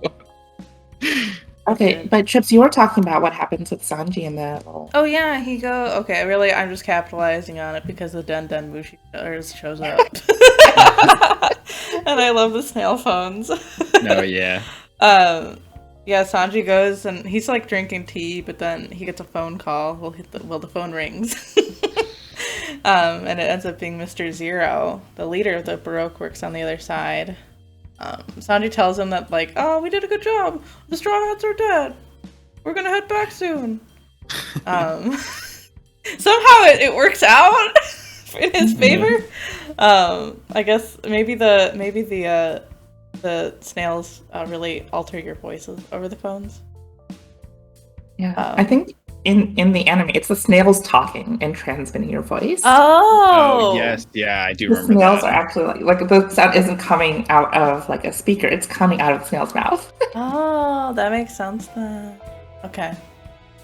Wow. They're just like psychically connected snails. Yeah, you could really like mess up, like have some communication now. And then the unluckies show up. Yes. Oh yeah, again. And Sanji just beat Yeah. poor little otter. Not that it was a good otter, but Yeah. The animals. yeah. Then I Again, guess good shot with that, where they just show up in the window and Sanji's like, "Oh shit," they're just there. Oh shit, yeah. It was funny. Yeah, but so Sanji actually does a great job of getting like Baroque works off their back for at least an arc. Yeah, at least for a little while. Yeah, for at least a little while until they find out that he was like totally spoofing the phone and pretending to be spoofing. Yeah. And they show that the Marines were listening in on their call. Out there, what was it? Oh, Like a yeah. black Denden Mushi. Yeah. Oh yeah. Yeah. So Tashigi will come back at some point. And Yeah. Smoker, that's his name. I forgot this about is how they those. get you. This is how they get you with like the this character's coming back. I did not see that happen. Yeah. Do you know Smoker's name in the 4Kids dub was Tracer because he doesn't smoke. He traces? I don't know why they call him They that, had but to. You see I think they had next to. sketch? Yeah, they had to like somehow make it because he was still smoking. I don't think they could edit out his cigars Oh. no, because they're just like so prominent on his character. I 'cause he's, think- like, smoking too. I think the thing they did was they edited out the cigars, but they didn't edit out the smoke that he makes. So it's just like he's Yeah. ejecting smoke from his mouth. No, he's ejecting trace out of his mouth. Oh, Trace. Trace, yeah. Yeah, of course. I don't know what that is. super But scientific. okay. Yes, yes, I also yes. don't know. Yeah, he just has like, oh god, it looks so weird. He just has like smoke coming out of his like the sides of his mouth. It looks so strange. I forgot about those characters when I was reading this. I was like, oh yeah, I forgot like the Navy He was a have like dude. established People.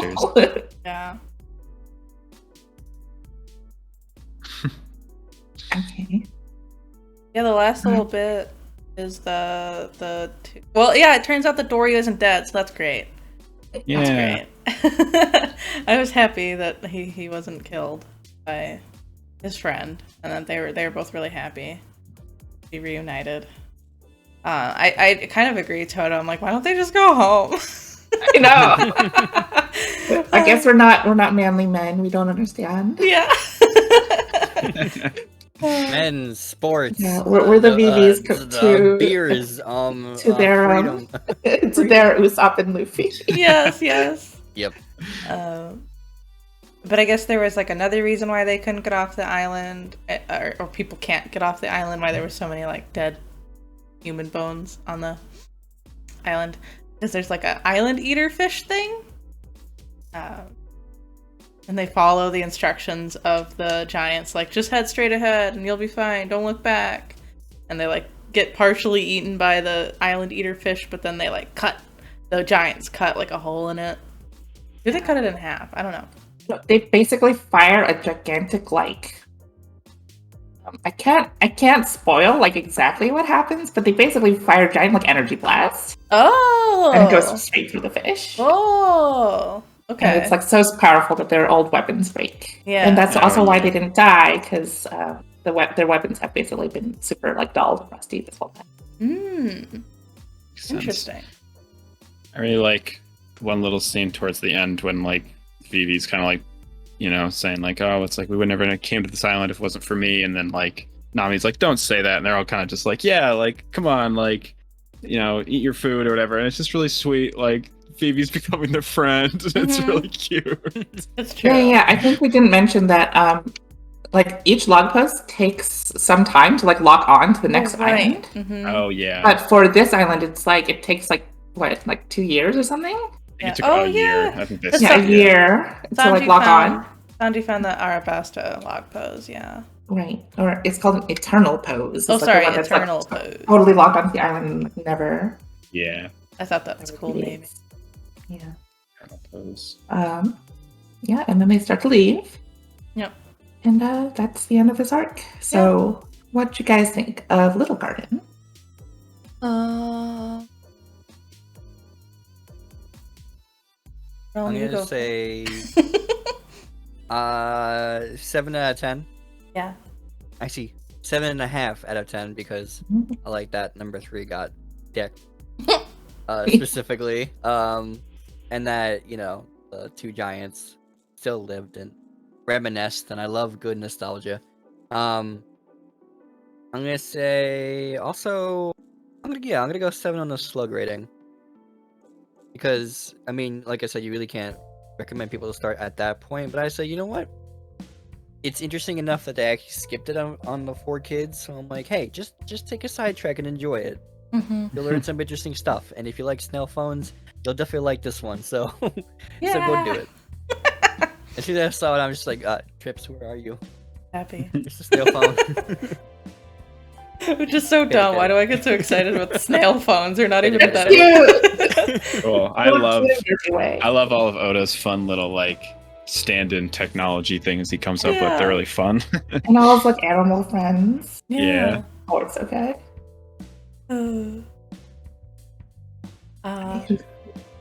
I'll go last again. Okay. Okay, so did you say it, Trips? No, do you want to go first? It's okay. Sure, I can go. Yeah. Okay, so I'd probably give it also a 7. I like it a lot. I do. I'm trying to be like I want to give them all high ratings, but I'm trying to be more like fair because I just really like these like early One Piece style and everything.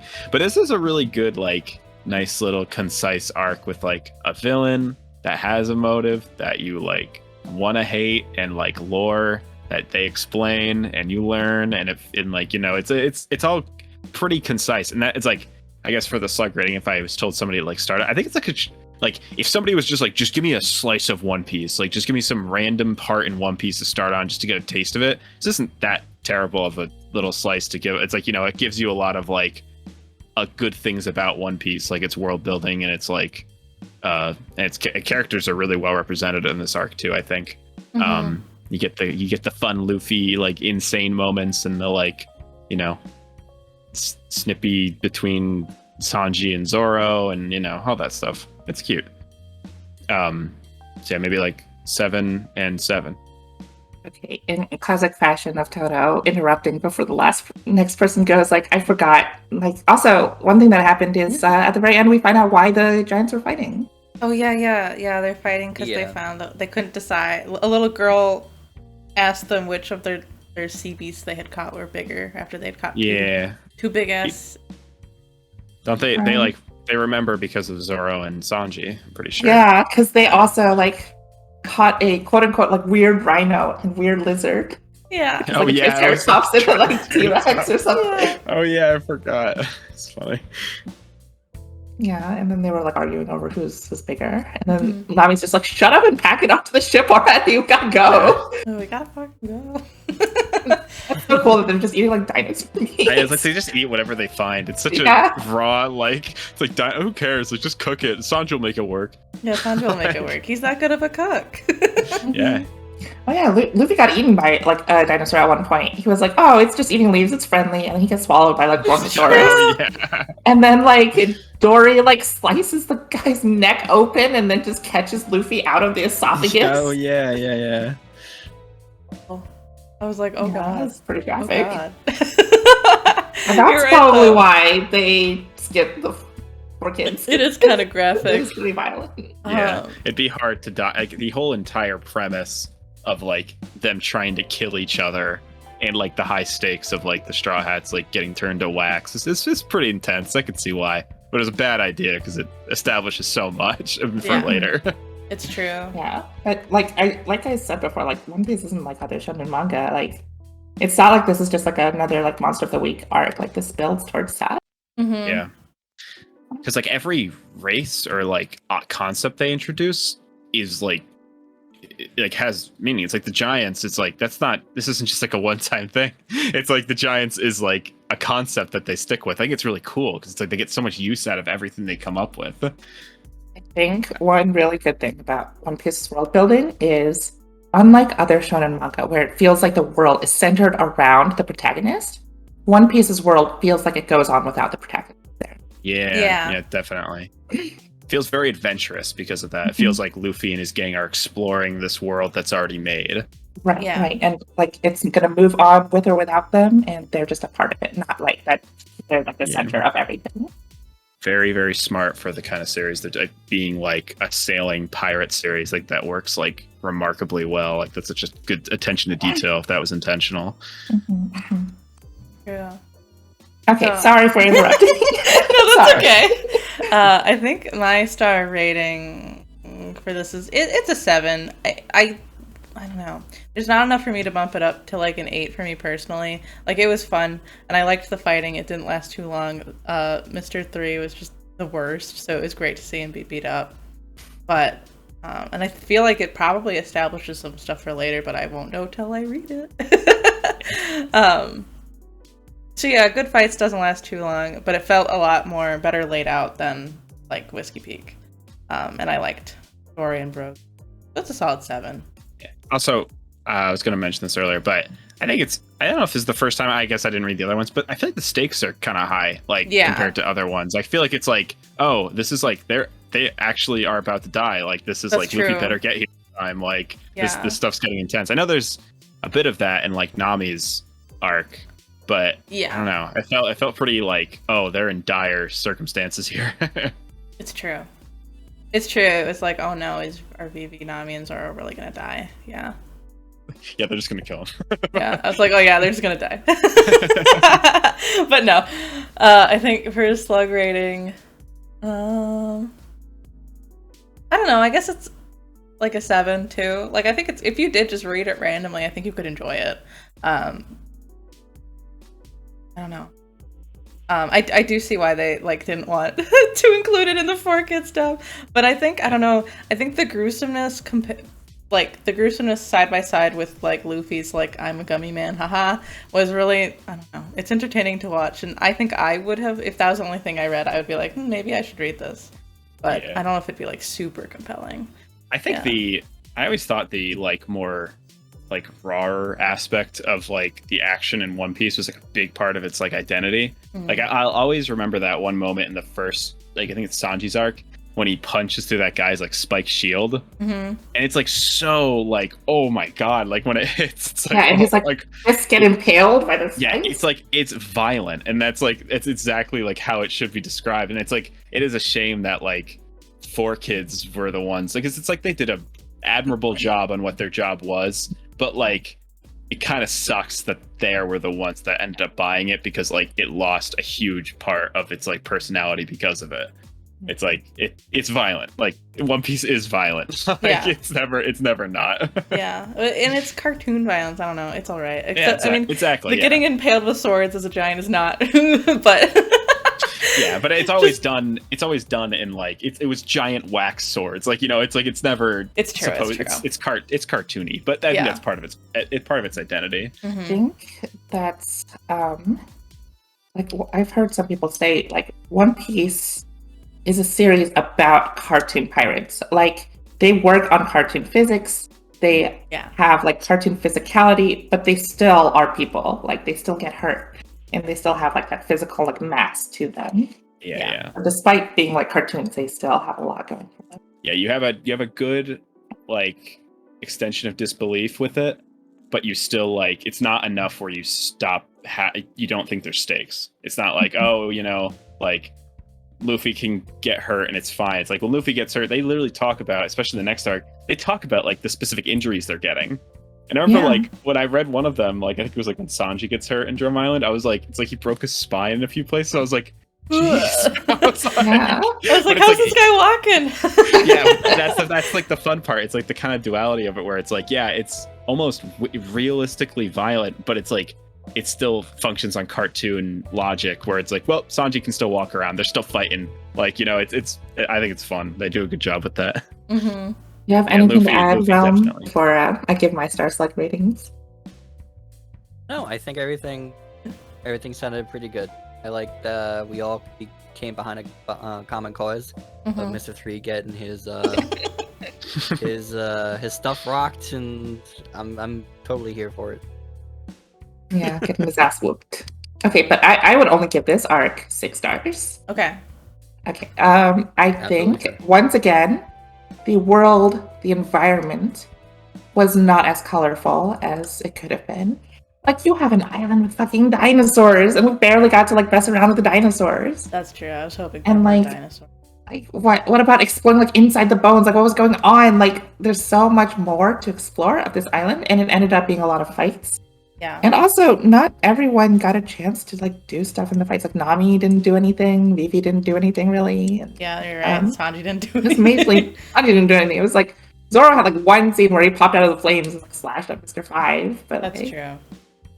Yeah, I think Vivi took out Miss Valentine. Yeah, I think so. But yeah, I would only give it a 6. As for Slug rating, probably a 5. I think there's a better place to start. Definitely better than Whiskey Peak. Yeah. Yeah, I guess that's what I was basing it off of. Yeah, definitely more interesting. And this is like where the world starts to get wacky. But the next arc is like one that I can see someone, like me actually recommending someone to start here. Yeah. So before we go on, could I say bathroom break really quick? Yeah, I was literally going to say let's take like a 5-minute break, and then we'll go on to Drum Island, because that's like the biggest one. That's the big one. Yeah. All right, I'll see you all in a minute. Enjoy the cool art and beats while we're gone. See you in a minute.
Peace. Dun, dun, dun, Don't mind me. I've been dun. chewing for like 2 minutes. I'm gonna be my mic. All right, we're back. Hello. We were discussing Halloween candy. Tell me what your favorite Halloween candy is in the chat as we go into Drum Island. Chocolate, dark chocolate. What'd you say? Dark chocolate. Oh, dark chocolate. That's a good Yes. choice. Dark chocolate anything is the Yeah. best. Or like the Milky Way Midnights. Oh my yes. god. We used to have that as like currency when you traded. Because I had two sisters. Yeah, Milky Way Milky Midnights for Way some reason are Midnight. always rare, and then they're like worth the most. They're like worth 20 like candy corns at least. Yeah. Oh, Yes. I love dark chocolate. Dark chocolate's like, the darker is the really better good. tune. When it's like really bitter, I love that type Yeah, of and chocolate. it has like a slight like fruity flavor actually. yeah, Yes, it has yeah. that nuttiness, like Yeah. fruitiness. I love it. These are Yeah, I candy hate corn. candy corn. I'm sorry, Daragar. I don't like candy corn at all. I don't Yeah, I like would candy Yeah, I was corn. about to say, I want to hear what's a candy that you really like that not a lot of people like, or what's your candy hot take? Oh, I 'Cause don't I love Whoppers. That's Oh, like my Whoppers. favorite candy of all time, Oh, and it's malt candy. So like, Eh. I sound I'm like not a- 95.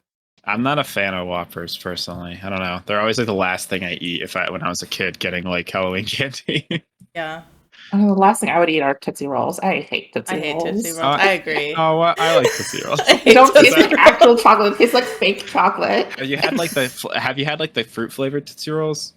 Yeah, those are good because Yeah, they yeah, taste like yeah. fruit. I think I had the But vanilla one once. the chocolate Tootsie Rolls don't taste like Yeah, chocolate. they're they taste not like poop. anything. Like, Do you like the do you like Tootsie Pops with the No, Tootsie Roll in the middle? okay. No? If I ever ate a Tootsie Pop, I would eat it until the Tootsie part, and then I would. that's funny. I've been Fair eating them enough. kind of recently. They're pretty good. I guess I like them. That's so funny. I don't know. It's like your first drink, you know. You just sort of it gets you through until you get the better stuff, and then you're just like, I mean, that was a phase. It was like whatever. I guess it's Tootsie Roll for me. nostalgic. Mhm. And for me, it's Warheads. Warheads. Oh Warhead. wait, I love Well, Warheads. the I sour love, ones. I Yeah. love sour candy. I just really like sour candy though. I Yeah. used to have the spray like in my Oh, mom's car God. all the Mm. time. I remember those. That's so nasty in It was retrospect. so It's I just know. sprayable sugar. Like it's such a strange idea. Mhm. Snuffler? What the heck is Wait, I'm gonna look it Snuffler? up. As Man, you I type can't the O wait like till we that. get to the Halloween trick or treating arc in one. Wow, these look so Luffy- good. They look Luffy really eats good. all the candy. Ah, They like do. a little biscuit inside. Yeah. Oh, that They looks look so good. I'm trying to think of a candy that I like that most people don't. But Yeah, no, I'm a pretty basic bitch apparently. I can't think of I was like, one. Warheads is like the craziest thing I hate. I know a lot of people. I don't like a lot of the things people don't like. I know a lot of people are like indifferent to candy corn. I don't like candy corn. I don't like. I don't know. Whoppers. I know some people don't like Whoppers. Um, I guess I don't hate Whoppers, but just Dots. I don't like either. Those are Yeah, gross. actually, yeah. Dots oh, are okay. like, no. See, I guess that's mine then. I like dots. Oh, you do? I don't know. Yeah. Something about the texture. I guess I'm also kind of That's sensitive sweet. teeth, so like Oh yeah, I have that issue too. Yeah. I like. Correct. I actually like almond joys, and a lot of people don't like those. I think. oh, I love. Oh, I do like coconut Get stuff. that ish away from me. I like coconut. Yeah, I don't like flavoring. it. Oh. I guess, Yeah, I guess that is a little controversial. Yeah, I do like coconut Yeah. flavored stuff, so I guess almond joys I do like too. Yeah. I like thin mint, not thin mints, the York mints. The Yes. little Oh York yeah. mint. I Oh, love I mint love chocolate though. those. Do you guys Mhm. ever? My mom and I, we're the only one who likes it, and we put ours in the freezer. Yes, Oh, yeah, yes, my- that's how you're oh, supposed to eat them. So Yeah. goddamn refreshing. Yeah. It, Oh it my really God. is. York peppermint patties. They're some of the. Uh, It's just. Oh, it's perfect. That makes me want one so bad right now. I think I have a bunch in my house. What? I'll That's send you guys a great. goodie bag. I have a lot of York peppermints at the house now. Oh my god! I gosh. gotta get that for Halloween or for myself for Halloween. Like, fuck the kids. I want my own candy. Treat yourself. No, I was telling them I don't get trick or treaters, but I bought like $200 worth of candy because we're Crap. doing we're doing a fundraiser for my school. Yeah, you Oh, did okay. say fundraiser. So, okay, yeah. that makes sense. We're making little goodie bags. It's not for me. I'm not going to eat all that candy. Okay. I'm eating like 70% of it. I mean, no judgment. I would eat it. No, My I'll probably girlfriend take a keeps couple saying that I bags have to home. like. She's like, I have to like keep keep the candy away from you because you're gonna eat it. And I'm like, I will. I literally will if it's out there. I feel it. That dangerous. What would be? I mean, at the same time, I feel like it would be the worst to go trick or treating on Drum Island because it's like snowing all the time. Good segue. Yeah. I mean, I was gonna say something about that candy called snow caps or something. Oh my god, snow caps were so good, and Bunch of Crunch. Yeah. Okay, well, let's go back to snow caps because snow caps. Snow caps, Snow yes. to Drum Island. Oh, transitions, good stuff. So what about this fantastical place of snow Drum caps? Island. Okay, so to recap, kind of, Yes. they just left Little Garden, Mm-hmm. and Nami starts feeling really sick. Yes. She still somehow is able to like steer them clear of a storm, even though Yeah, she she's could like super feel sick. it. And you kind of feel like Nami here because even though she was in it for the money at the beginning, she's like, I really do care about Vivi. I do worry about her. And she's like really worried about her people back home in her country. So let's hurry and get back there, even though she's feeling super sick. Yeah. And then Vivi is like, oh, shoot, now I get to have character development and I don't know what to do. Do I go and rush back to my country to save my people that I dearly love? Or do I like take a few extra days before getting there to help Nami feel better? Mm-hmm. Because like Nami had even like hidden the news reports that basically said like things on Arabasta are getting super bad. Oh yeah, just to keep her from getting too worried. Yeah. And Yeah. Poor Nami.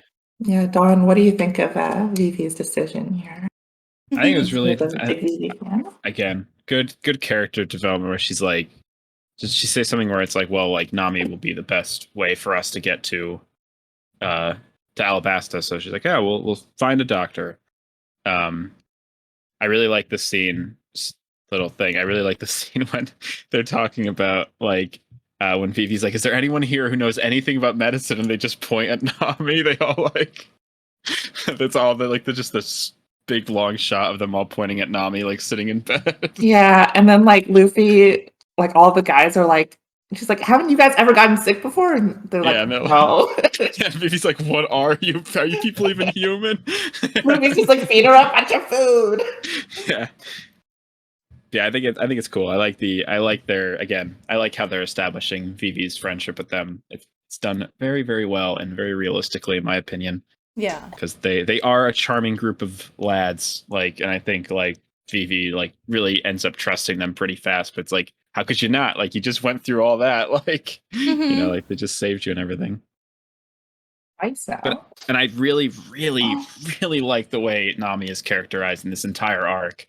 She's such a good character. Like I love Nami, and like it's done so well in this. She's such a trooper, and she like really is just like she's like she almost like has caught like the crazy bone from like all the others. Like she's so wickedly ill. They say that she has like a 105 fever or something. Yeah. And she's like whatever, like I'll be fine. It's like we found out later no, she was gonna die. Like, yeah, she's totally gonna die. I think also that she's like, I'm fine, it's not that bad, and she gets up, I'm like, ugh, relatable. I always just try to push through it. Yeah, same. When you really should just lay down. And I'm happy she has her friends to force her to stay in bed. Yep. Oh yeah, and you meet Wapol shortly after. Oh yeah, I totally forgot that you meet him this early. Yeah, he's a wicked villain. He's like he's crazy. Yeah. He eats everything. Yeah, I thought it was funny that the guy named Chess was just like standing on the water. Oh yeah. Yeah, and then it, like the boat like shoots up or whatever. I guess it's a submarine, whatever it is, but that was kind of fun. Yeah, they're like, that's such an interesting way to introduce Wapol. They do like they're on the water, like they have a pirate ship, but they're not really pirates. Like, yeah, he starts eating their ship. True. What do you think of Wapol? Yeah, I hate him. Hate him. I mean, what do you think of his introduction, though? He's doing a great job. I mean, it was really funny. Oh yeah, it's It's a cold day there, eh? He's like, yep, cold day. Hey Cold there, day indeed. yeah. All right, take the ship. We're doing it.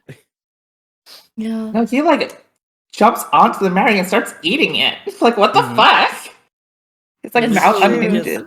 This veneer oak, it's a nice vintage. Yes, of course. And then there's like, what are you doing? Why are you eating that? Yeah, Yeah. and they just like yeet him out into the stratosphere. Yeah, it's very true. But I think, yeah. Yeah, and then his guards are like, Waffle, no, he can't swim because the devil fruit user. We have to go get him. And they all run off. Yeah, they all ran away. Yeah, And they're like, no, we won't forget this. I had to go check that. I was like, wait, he has a devil fruit. Wouldn't he have died in the water? But they went and got him. So I was like, wouldn't it be more convenient if he had just died in the water? Okay, but to you new Seriously. readers, Trip and Realm, Mhm. who do you hate more though, Mr. 3 or Waffle? Wapple. Waffle? I Yeah. don't know. Waffle's at least sort of entertaining. Mr. 3, I think, just needed to die. Like, as soon as I saw him, I was like, he needs to go. They're like despicable for unique reasons. Yeah, whereas Waffle, it's like, I'd like to see him be evil a little bit just because he's crazy and silly Mm. and, like, eating things that you're not supposed to eat. Yeah, Yeah. He has yeah. his I own think one-man show. yeah, Waffle's kind of like the dumb idiot kind Mhm. of evil, and Mr. 3 is like the smarmy asshole kind of evil. Yeah, Yeah. that's true. Like the Mr. 3 is super pretentious, and then like Wapole's like generic, like stupid king, like thinks everything is like for him and everything, like just beyond like inhumanly selfish. Like Yeah. Yeah. and I do like how Luffy just whips him away with his like huge gum gum move Mhm. and just knocks him into the stratosphere. Yeah. I think Mr. 3 was definitely like a more worthy opponent. Yeah. Waffle Oh sucks. yeah. He's kind of a Wapole just had like the status. Like he was just like yeah. he Yeah, just had like the monarch kind it's of. true. He was like very entitled. Mhm. And this entire time, I don't know if maybe it was just because it was so cold, but like Luffy wasn't catching on as fast as everybody else was, and I get it that Luffy's dumb, but it also felt like he just had brain freeze the whole time. I don't know. I don't know if that was intentional or just Luffy's dumb. I don't know. Yeah. It's they definitely, depending on the situation, they kind of lean more into the whole like Luffy just has no idea what's going on sometimes. Yeah. Depends on like if the circumstance makes it more entertaining to be like, because Luffy has no idea what's going on, it almost makes his motivations like stronger. They kind of lean into it. I don't know. I feel like this arc, they definitely do lean into him just being like, just Yeah. doing whatever he feels is the best case, like base course of action. And it seems like he's just totally like not there. Mm-hmm. I feel like the anime makes him like dumber than he is. Yeah. Mm. No, even then, yeah. Because there are moments in the manga where like Luffy does like do something on his own volition that's like kind of really courageous and cool. And Well, you're he like, does do like smart stuff. Like he got like Campbell locked or whatever with the Yeah, he was Mr. like, Three's oh, powers, it's and he was like, fire. oh, it's a hammer, and then fight it. Yeah. Or even Yeah, like it's still wax, it'll like melt in the fire. even with Wapole, he chose to like swing him away, like because he's like this big guy. He chose to like just knock him into the stratosphere. Like it kind of works, and like that works in his favor. Like, Mm-hmm. Yeah. But then I think, yeah, upon arriving to, well, they say that the nation doesn't have a name, but it's Gem Island. well, it's like the island does, but I think technically their Oh, like country their on the country island, doesn't have a doesn't. name? Even though Okay. the island seems to only be big enough for their country, like yeah. Yeah. They're like, pirates, get away from here. But then Vivi begs for them to see the doctor, because that's all they wanted. Yeah, I and think, she gets shot. Yeah. no, I think it was like Luffy was like, all right, you guys won't let us see the doctor, well, or you guys won't let us like dock here. We're gonna dock anyway, see what you'll do. And then like Vivi almost gets shot, and then like it's another good character development for Vivi. She's like, no, you can't just go in and solve everything with violence. Yeah, she literally calls him a failure of a captain, at least in the one I read. I was like, geez. Yeah, she calls him a failure of a captain, and she's like, your crewmate is dying. You're at the mercy of these people. you need to like show some humility here. Yeah, and then Luffy definitely like sees that, and then gets on his hands and knees also too. they both start Dogeza. And then they're like, even if we can't go to you to see a doctor, can you at least like send a doctor on board? Yeah. And then they get granted access because there's like no doctors. Spoiler alert, there's no doctor. Well, there's one doctor. I think they also get granted because Dalton comes. Yes. And he recognizes Vivi. That's true. Yes. He does recognize Vivi. Oh my, I forgot how this connects to Vivi in this arc. I was like so like taken back by that when I was reading it. I was like, oh yes. Yeah. I'm sorry. I'll keep talking over Realm. I know, Realm. I'm sorry. I'm good. I'm chilling. But like this whole arc is to why I hate Whirlpool more. Because you want to talk about that? And backstory and stuff. Because Realm, you're the one who read this literally today at work and died. So what do you want to say about Drum Island? This is what happens when idiots have power. That's true. I don't like it. So yeah. One Piece made me cry again this week for the second time at my job at like 4 o'clock. It made me cry again. It made me cry again. So interested in like hearing where you guys cried though, because like when we talked about Arlong Park, like Realm cried at the very end looking at Mr. Genzo.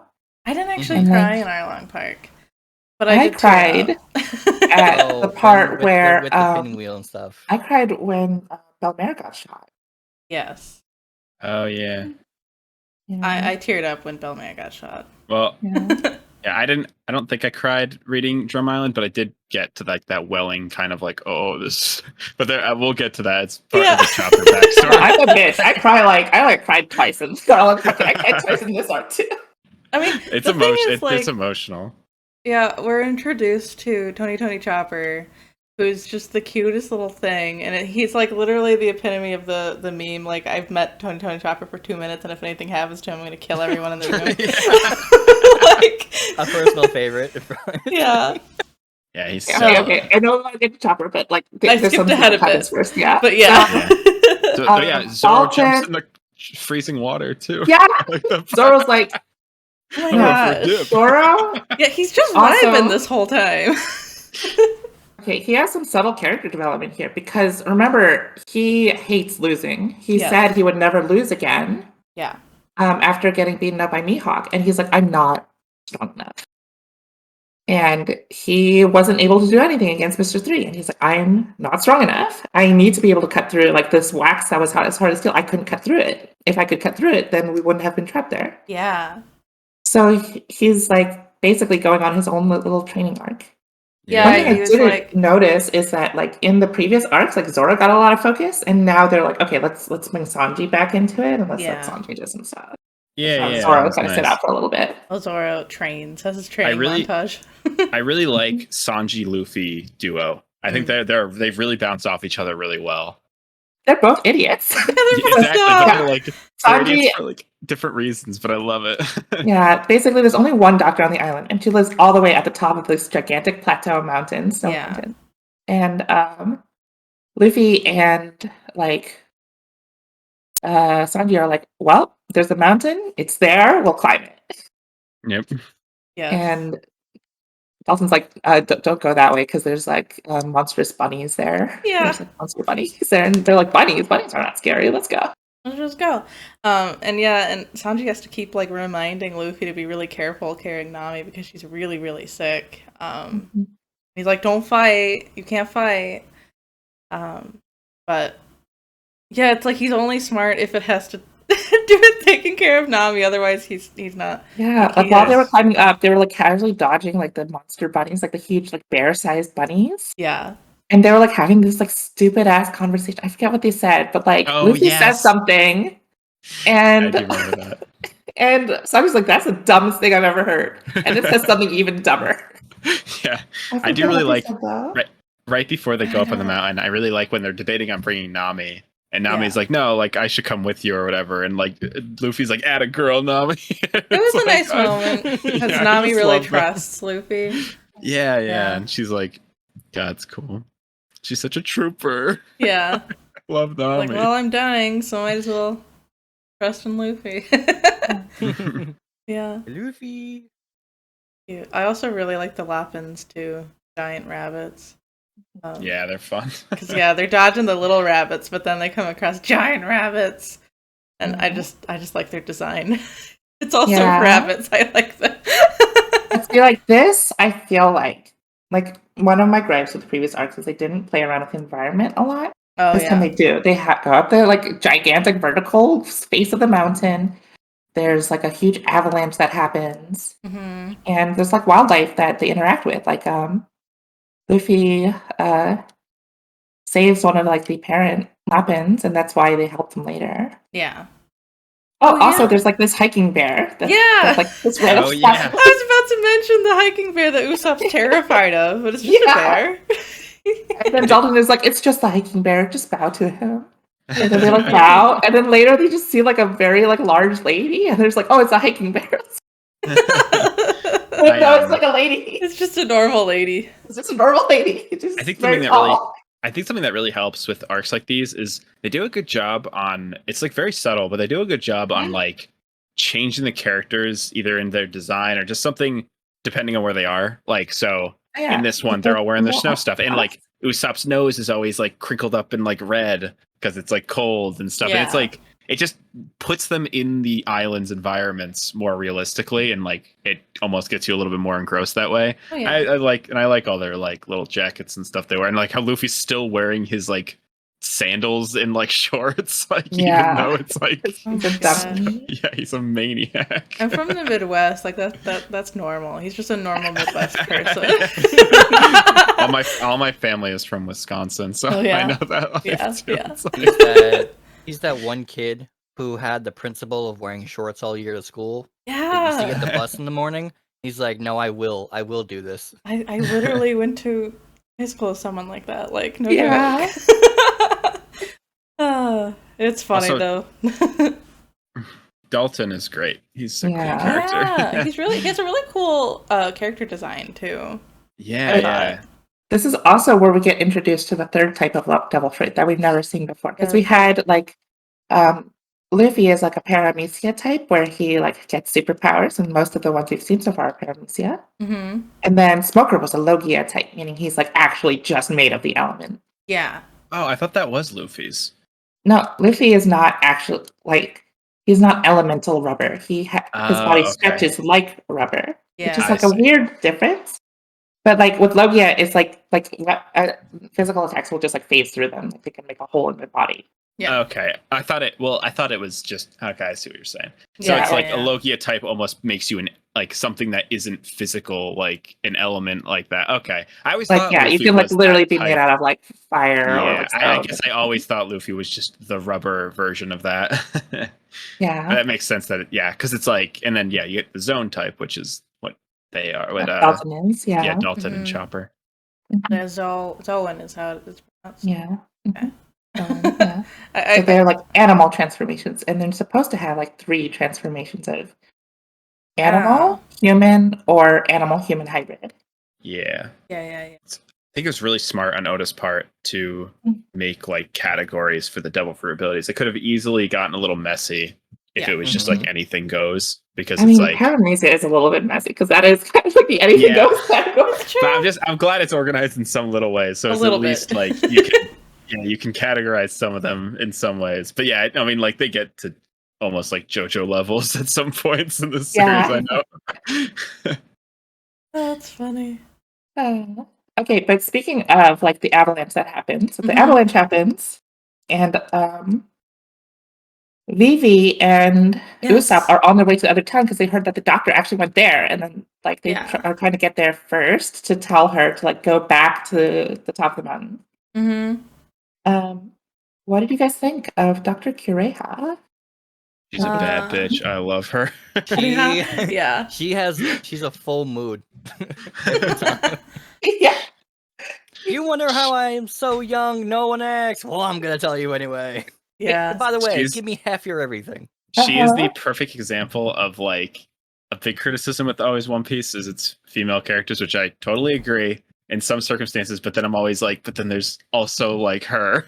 Like she is Yeah. such a great different old lady character that is just so cool. Like Yeah. what We a have cool had like idea. different body types for female characters. It's just Yeah. that the attractive female characters are only one Yeah. body type. And they're usually the main ones. Like they're usually the ones that are front True. center. Like as much as Yeah. I love Vivi, she does look pretty similar to Nami. I will say that they do differentiate her in little ways. Like she has like her bigger forehead and like, you know, obviously her yeah. hair's different and stuff. But yeah, like this is a great example of Oda doing such amazing, like almost like ahead of its time kind of stuff with this character. I mean, not ahead of its time, but just like way different for shonen. It's like it's a cool thing to have like an old lady Okay, character. but like that's I so will cool just say, this. like in more recent like chapters, he definitely discovered like alt girls, and he's drawn like like goth chicks and stuff. He finally went on the internet. He finally got some time on the internet between chapters. Even before then, he has like different fashion styles and stuff. But yeah, like That's as cool. far as like the body types go, it is very generic. I was pretty jealous of how like luscious and voluminous her hair is.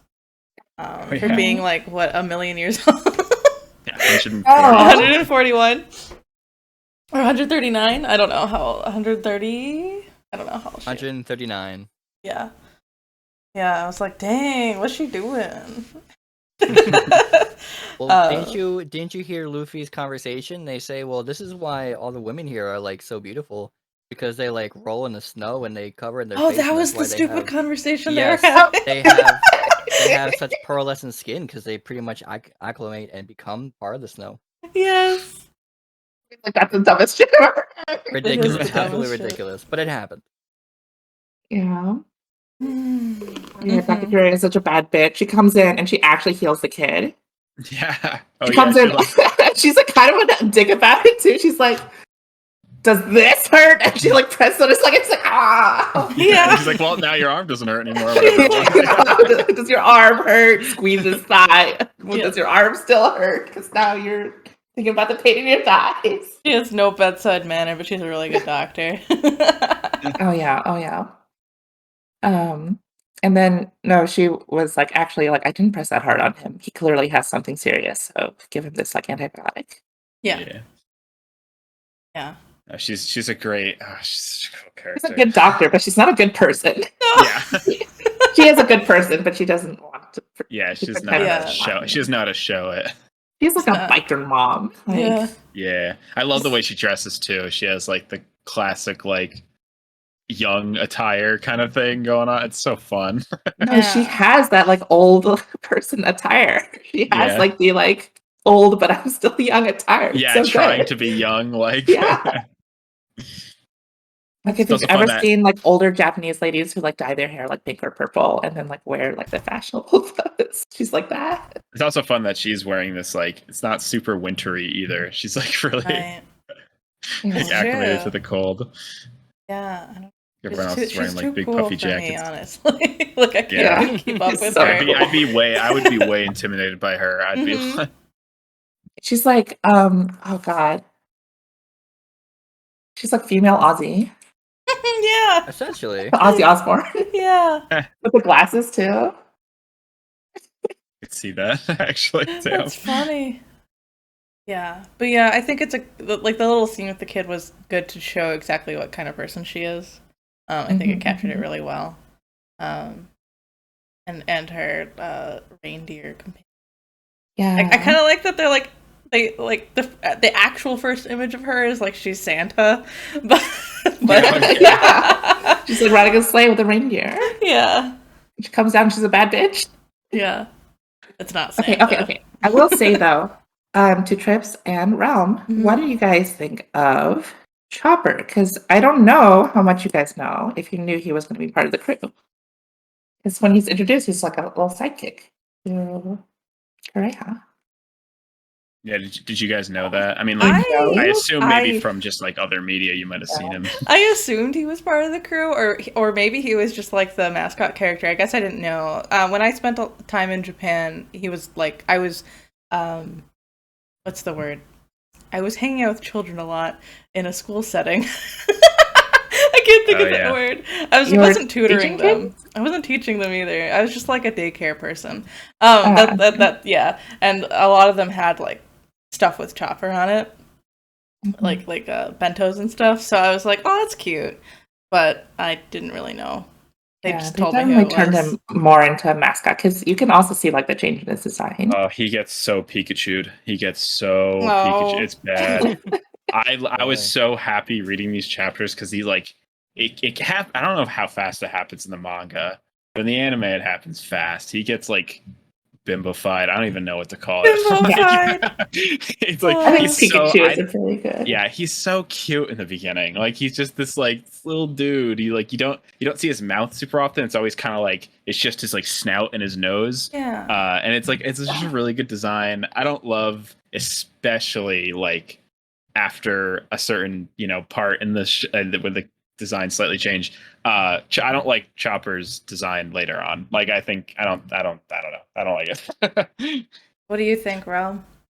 I knew he was gonna be a part of the crew, but to what extent? Like you said, like obviously we learn more, like much more about him, later on. But whether or not those facts even stay relevant throughout the series, as long as it is, I had no idea. Still don't, honestly. Yeah. Like at the obviously this is something towards the end, but like when the crew talk about him and then like the things he can do, they're like, wait, he can do that? Yeah. Wait, and like Vivi's like, isn't that like the whole point? And they're like, oh no, I just thought he was cool that he could talk. Yeah, You know? he's We're just a like- full talking ranger. He's a doctor too. He's a doctor? Yeah. A doctor? I thought he was just like emergency food too. And I'm like, It is funny because Luffy just wants him because he's a talking to you because he's cool. yep. Not because he has genuine skills. Yeah, Yeah, but- that fighting skills. He was cool. I'm sure when this Yeah. was coming out, it was probably probably kind of easy to think maybe they would try to recruit. I never know how to pronounce her name. The old lady doctor, Oh, Yeah, Kureha? very high. Kureha. Yeah. Like they'd probably try to recruit her, but then once you see like a tiny inkling of like Chopper's backstory, it's probably like, okay, it's probably gonna be him. Yeah. Because they're obviously And they that's- go into this arc needing a doctor, so it's like, oh, this is probably when they're gonna get When they're their gonna- doctor yeah. character. Like, And Yeah. I One thing I also like. Oh, sorry. Go ahead. Oh no, it's like I knew that I was pretty sure based on what children had told me that Chopper was a doctor, but I didn't know. I thought that it would just be the 5 of them for a bit longer than it was. But I'm still happy he's here. Or 6 of them because they have Vivi. Yeah. oh yeah, Yeah. Oh yeah, I guess it's the 6 Also- of them. You're right. Yeah, I also like how the color coordination goes because like they're all different colors. Yes. yes, It's very they look colorful crew. great lined up. Mhm. Mhm. Probably a big part of their designs. Like they gotta look Yeah. great as like a squad lined they do. up Yeah. for the anime openings. Mhm. mm-hmm. After Mhm. I'm gonna go back to Vivi actually. After the avalanche happens, Vivi and Usopp get like unfortunately caught up in it. But yeah. they're okay in the end, and she has to like wake Usopp up, so she just punches his face a million times. His Yeah, face that is just like this big, weird, lumpy orb. But Yeah. also her dragging him by his nose is just the goofiest image. Yeah, I love them together. They have a really cute little like Yeah. dynamic. Speaking of that, in like arc. then Zoro finds them and he had like washed down the river because like he was swimming in the freezing lake or something. Yeah. Oh, And yeah. he finds them and then he sees Vivi. He's like, oh hey Vivi. And he sees Usopp and it's like looks at nose. Oh hey Usopp. Yeah. Oh yeah, he sees the nose. He didn't know yeah. who it was. And Usopp's like, Forgot about that. I think my face is a little swollen. Yeah, He's like, it's like it's nothing. frostbite. It's frostbite. I love that little panel of her like, no, it's frostbite. It's probably just Yeah. frostbite. It's really goofy. That whole bit. But then Dalton. Oh, I forgot to mention Wobble comes back. Yes, Oh Wapol yeah. arrives back He's on the from island. Drum Island. Yeah. Yeah. And then Dalton's like, no, fuck off. Like, you were our previous king and you ditched us when Blackbeard attacked us. You Oh ditched us like a yeah. little bitch.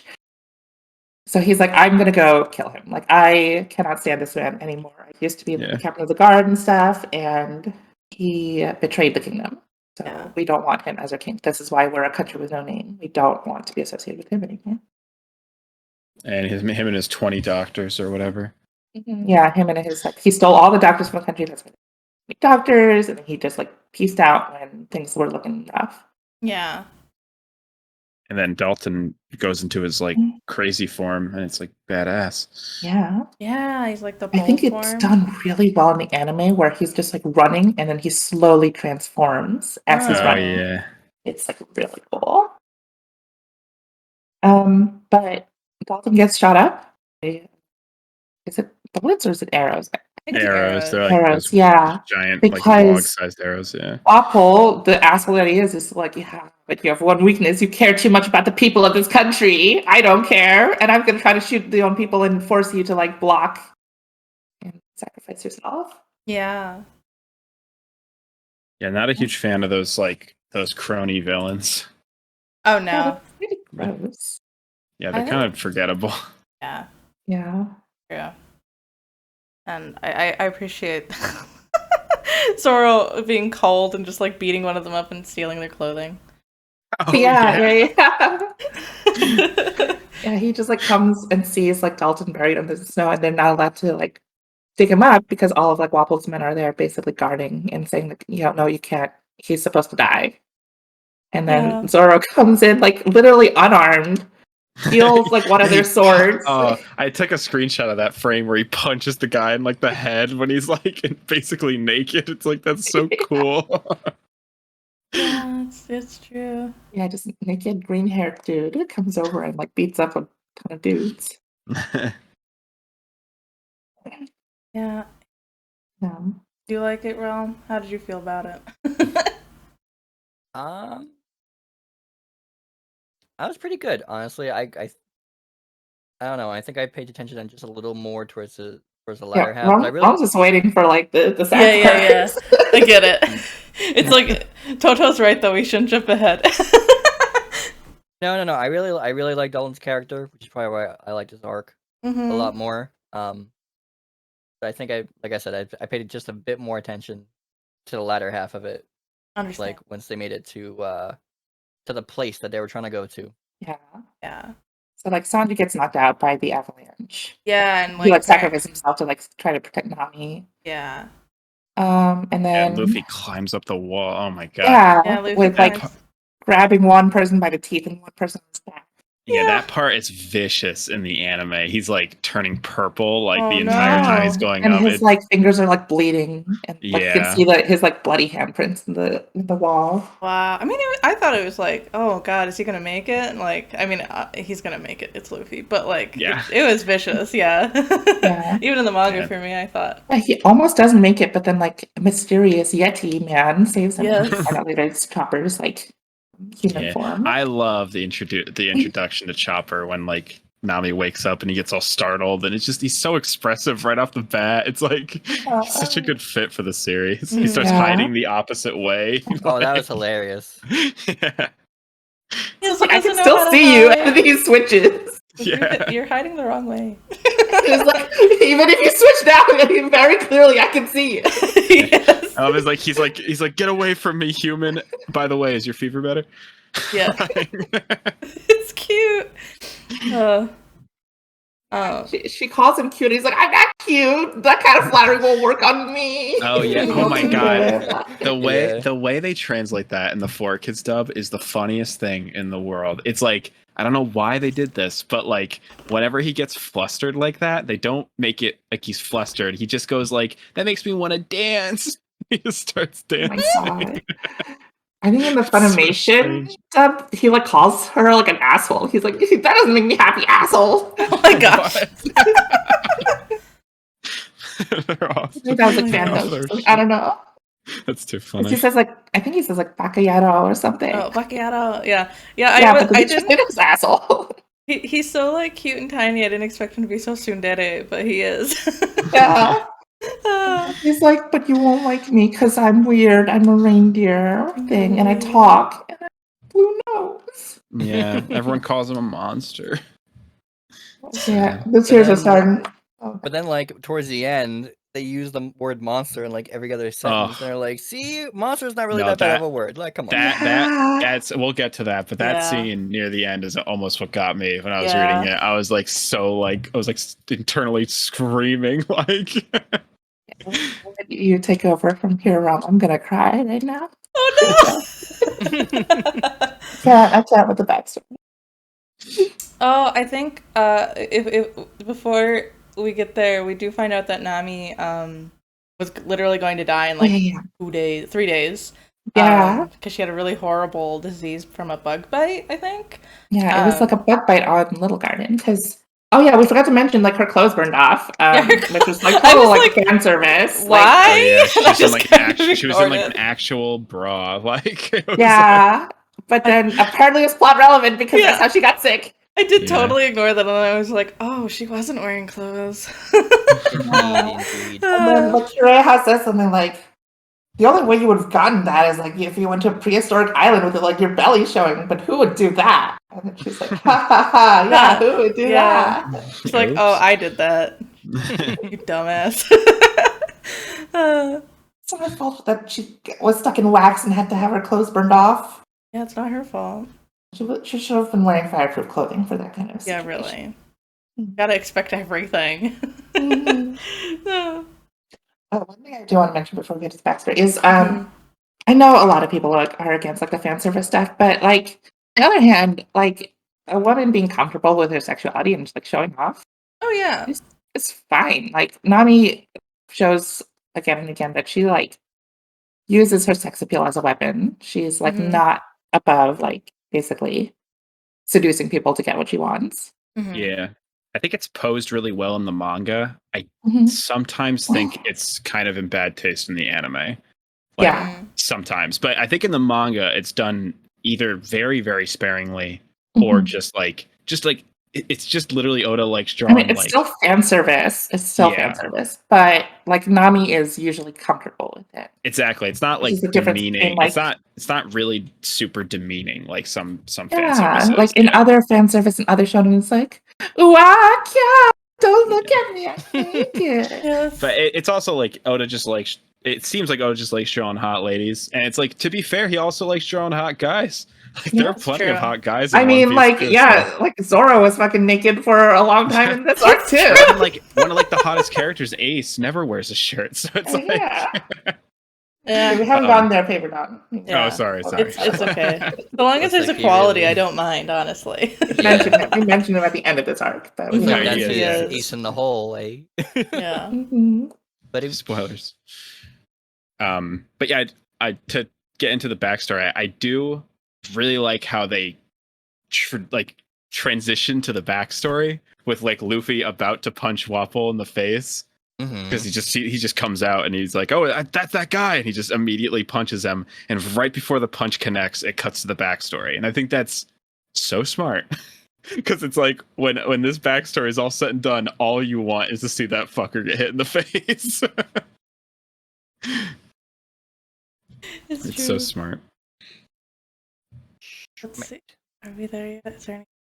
I think we're almost there. Yeah, because Luffy's like, "Wow, who's that?" Because Luffy and Sanji chase Chopper for a while because they're like, they want to eat it. They want to eat him because they don't know what he is. Yeah, and he transforms and just like conks them both and bonks them. Yeah.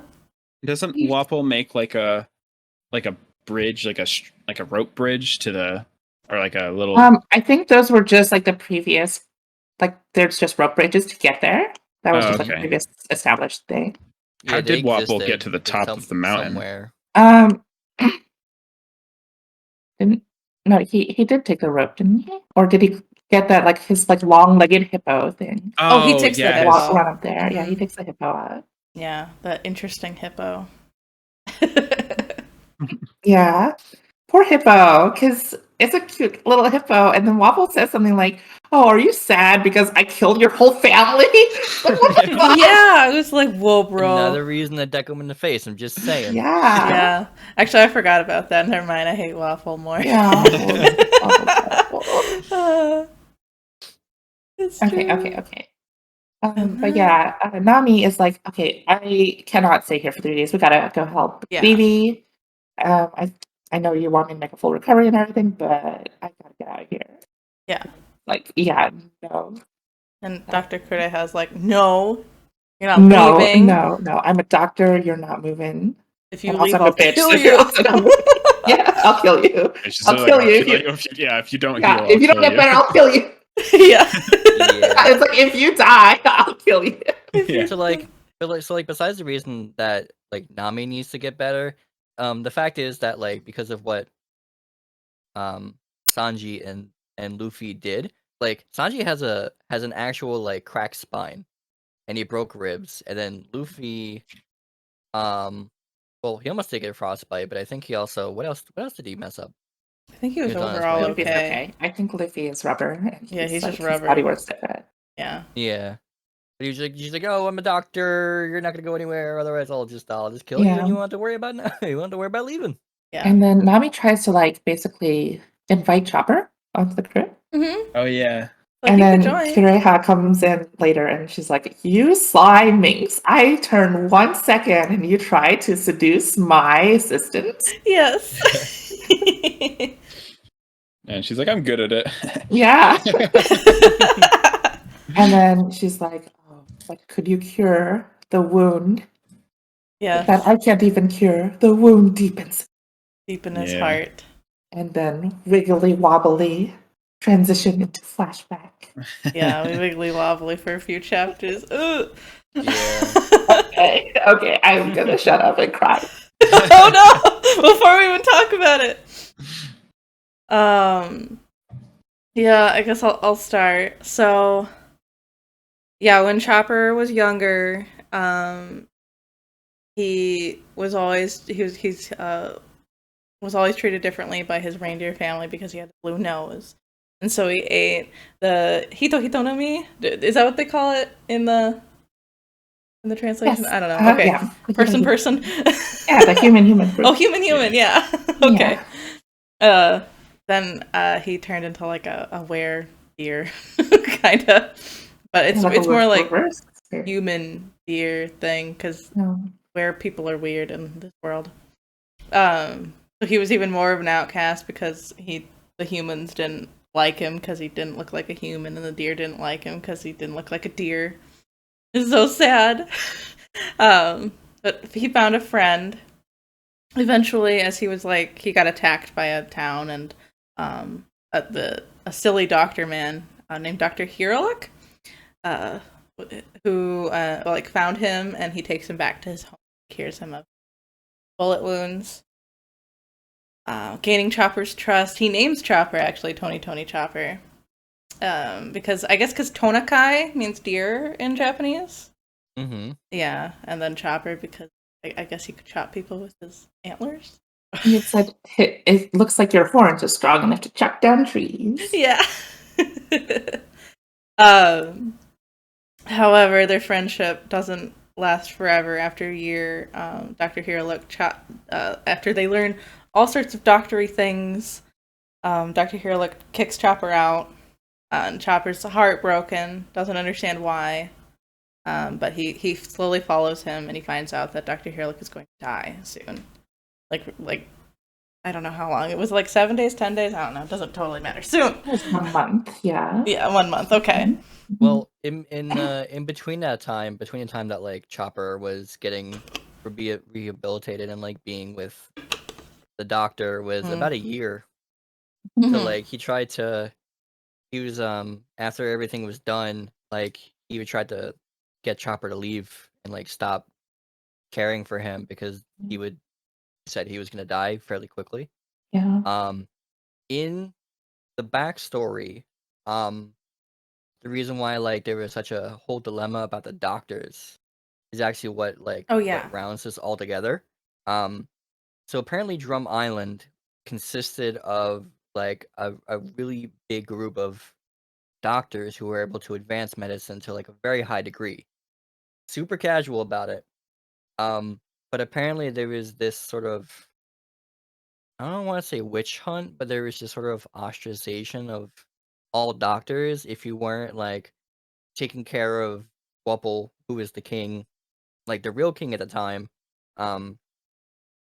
then you would just be essentially chased out or killed or, just not be part of the island anymore. So only two doctors that were left, where it was the Quack Doctor and I forgot her name. Very hot. Yeah, Dr. Kudeha.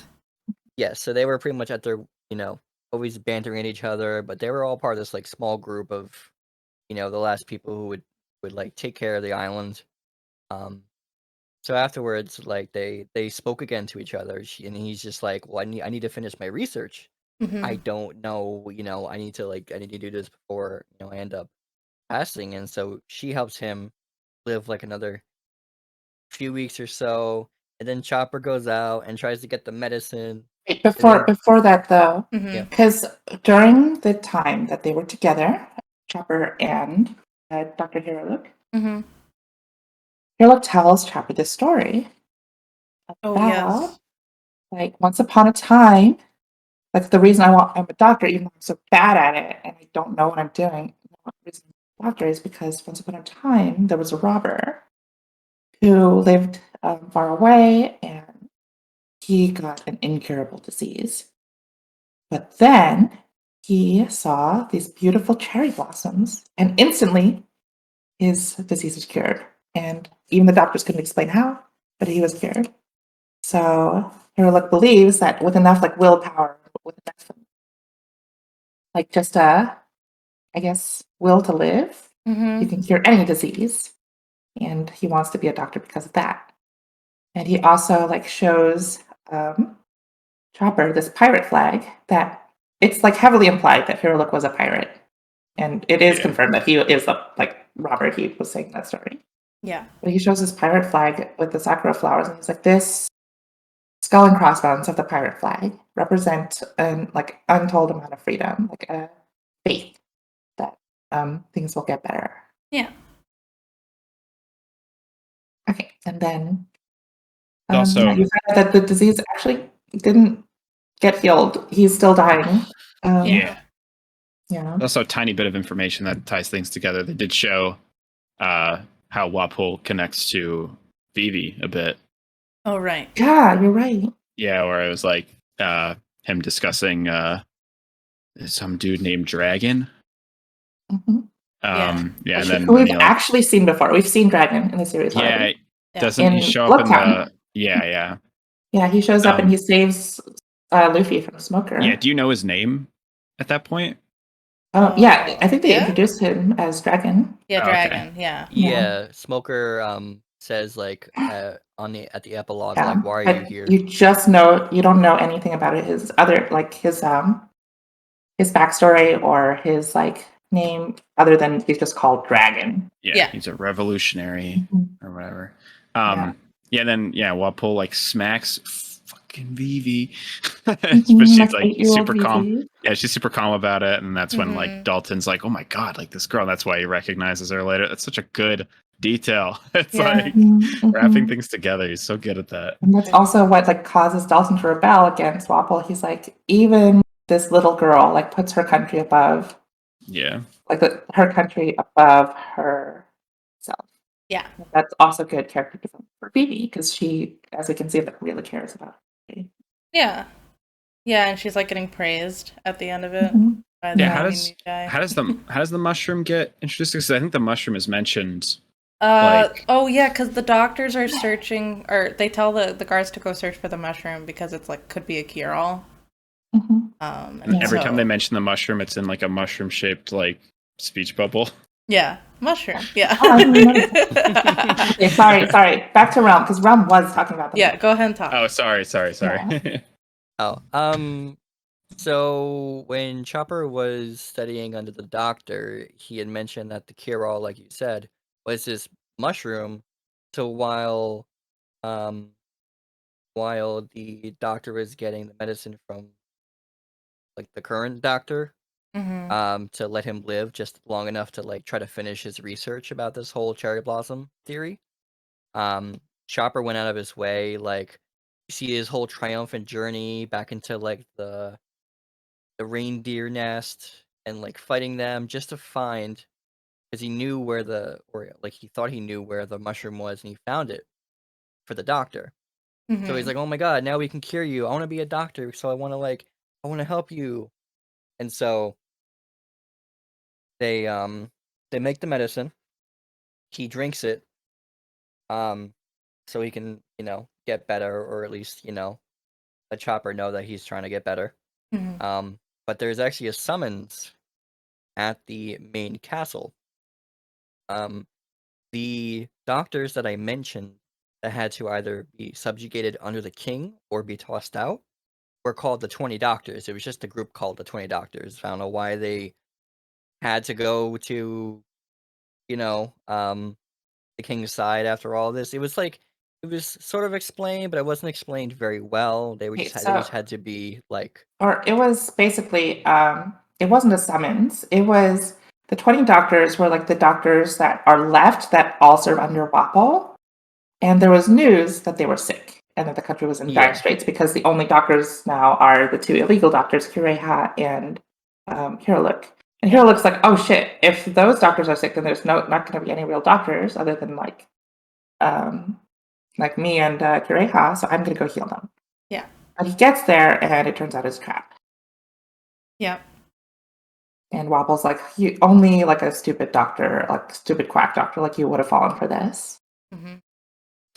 But even after all of that, that doctor said that he's like, oh, thank God, like no one was actually sick. And then they want to go kill him. They are about to kill him, but they're stopped with this awesome speech by the doctor that says, well, like, listen, guys, you may try to kill me here, but what does that really kill me? Will your pistols kill me? No. As long as my memory lives, I will always live on. And he then takes, does he take a potion that was related to the mushroom? No. Does he take his own concoction? So he drank the mushroom, poison, and he told Chopper, oh, I'm feeling all better now. I'm going to go. Yeah. But we find out later that the mushroom, the Amyodake mushroom, can't believe I remember that, is actually deadly poison. And if you eat it, you'll only have a few hours to live. And Chopper thought the skull and crossbones meant it was good. Right? So, like, Kureha comes back and finds Chopper, and Chopper's like, and she's like, where's the doctor? Because she had heard about, like, the whole, like, trap that was being set up, and she was like, that idiot is probably going to fall for it. I'm going to try to warn him. So she gets there, and she sees that he's already gone, and then the Chopper's there, and he's like, where did Hiraluk go? He's, like, supposed to be sick. He can't, like, leave. And then Chopper's like, oh, he's all better. I gave him the mushroom, and he said he was feeling better, and he's all healed. And then she's like, what? Like, there's no way, because what he has, like, the disease he has, cannot be cured. Yeah. And then Chopper's like, no, see? I gave him this. I gave him this mushroom. And then she, like, beats the shit out of him. She, like, punches him, like, a couple times.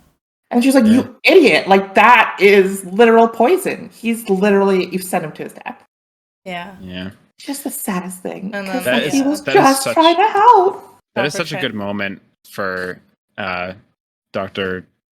Kureha too, because she's like, it's like usually she's so cold and like heartless almost, but she's like crying, like, and she's like, that. Like, and then God, Chopper like, starts crying, and it's like, what it says, the skull and crossbones right here. That's what I was like. No, I started crying then because he was trying to do. You find out why, like, he fell for it, or he like thought, not fell for it, but like he believed that it was.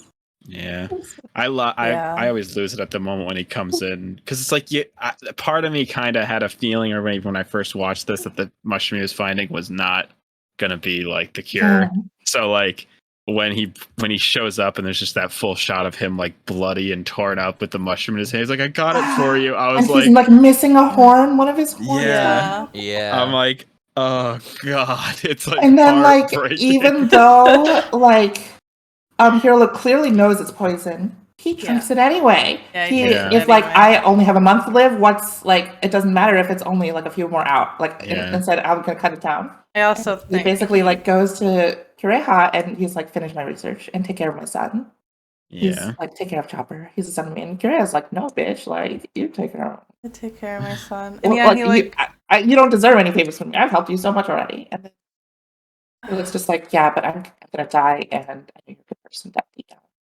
it really exemplified the character that Dr. Hirlik was, because he didn't want to make Chopper feel like he just wasted his time. Yeah. And he also like starts crying because he was happy that the doctors weren't actually sick.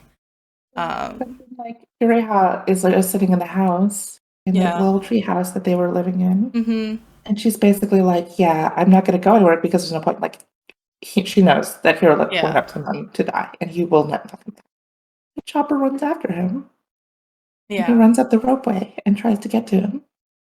And while Kureha's drinking her sake, Hirlik drinks like basically an explosive and blows himself up. Oh, yeah, that's what Yeah, that's what I was curious if what concoction that was. Yeah, it was basically he like suicided himself.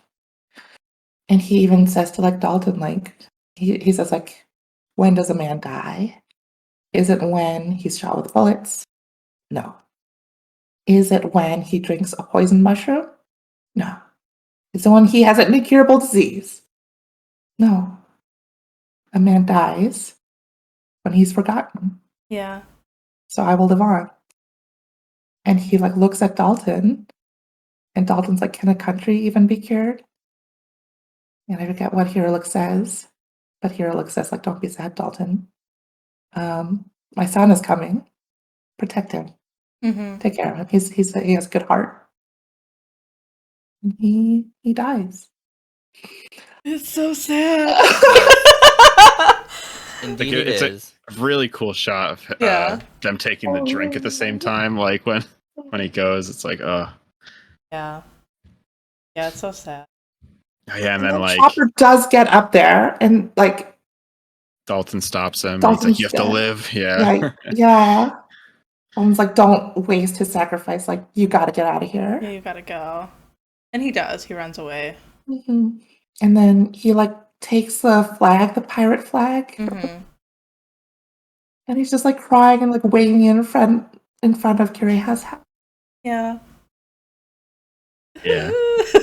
And then Kureha, like I think she said earlier, like you can't heal people on faith alone. You actually have to have knowledge and skills. Just because you believe hard enough doesn't actually give you the knowledge and skills to heal people, you idiot. Mm-hmm.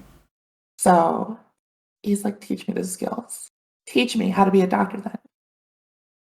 Bum, bum, bum. And yeah, it's really nice that Chopper basically has these two like adoptive parents. One that taught him to have like faith, and one that actually taught him skills.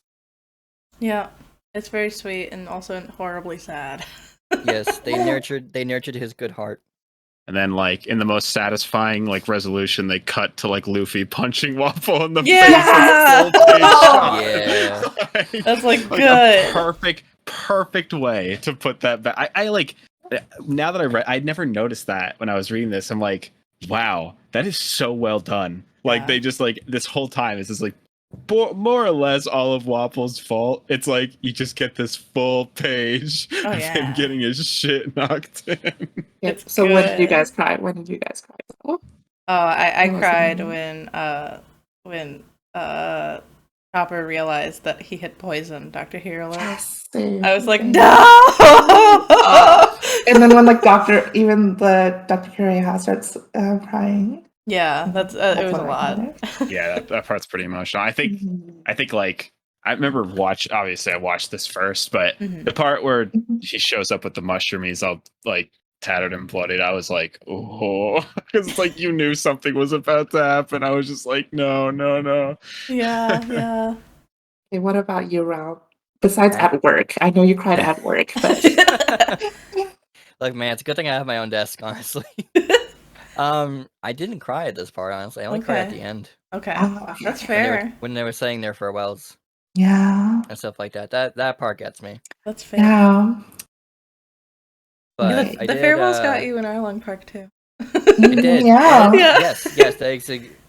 I don't know what it is about me. I mean, they're all Maybe it's fairly like you similar, want but to see like how it turns out, and then finally at the very end, after all the adrenaline like kind of calms down, you're like, oh, I have to yeah, because Yeah. like, because I come from like, so this is getting into life stuff, but I come from a more philosophical background. Like that was partly my major, so Mm. watching the whole duality of it all, I immediately went into like, interesting, peculiar. Yes, indeed. Like I can go into like a whole dissertation just thinking about the whole like, like Kantian-esque background of like doing what you must for the greater good and yada yada yada, stuff like that. So like that part I immediately just thought about like that aspect. I'm like, oh okay. And then went right on to the fight. Mm. Maybe because I was also, you know, swallowed up in the whole climax of like you said, like you finally got decked by Luffy Yeah. coming back from the flashbacks, and I was just like, So oh cool. my god, so we just keep going. Adrenaline stops, farewells, sob like a baby. Mm-hmm. I will say one moment that got me shortly after the backstory that I was like, I had to like put down my phone. I was like smiling like an idiot. Like I was like, oh my god, I love this series.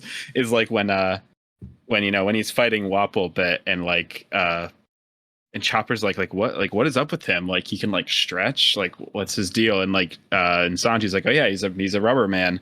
And Chopper's like, wait, what's that? And like Sanji with like the biggest smile on his face, he's like, basically he's a monster. Yeah. And like there's like a shot of just like Chopper like kind of like, huh? Like what? Like and that's like it's so powerful. It's so good. Like, it's also really good of Sanji too. Sanji finally has some cool moments in this arc. Yeah, it's so cute. It's like he found the people he can like call like people similar to him. Like he can connect to. Oh yeah. Also, speaking of Sanji's cool moments, Sanji had a fight this arc too. Yeah, he did. Yeah, he and Chopper fight the two goons. Yeah, I forgot about that. Marimo guy. Yeah. Oh my god, I did not like those guys. He like shoots afros. Yeah. What do you guys think of like the Munch Factory? Oh my god. Very weird. He reminded me of a horrible like gingerbread house. Yeah. Oh yeah. Yeah, he was like Waffle House. It's like I ate a house, now I am a house. Like, you are what you eat. The worst version of Pac-Man. You made that joke, right? Like the Waffle House. Yeah. Oh my god. I feel like Wapple and his goons are the perfect example of a character design drawn and then not thought about how they're gonna move or anything. Oh yeah. Because they don't really pose or anything. They just kind of stand there and like shoot whatever they're doing. They look so awkward. They do. You're right. That's why I find like Wapple a less like dynamic villain than some other. Oh, definitely. He's like very just like stand there. I mean, I mean, like maybe I'm giving Oda too much credit. That could be intentional, being like, oh, he's a king, he just sits there and basically does nothing. But like, it's kind of makes him a little less memorable to me. Like, or maybe it's a parody of like how shonen anime there's like villains with all these forms, but in his case, all his forms suck.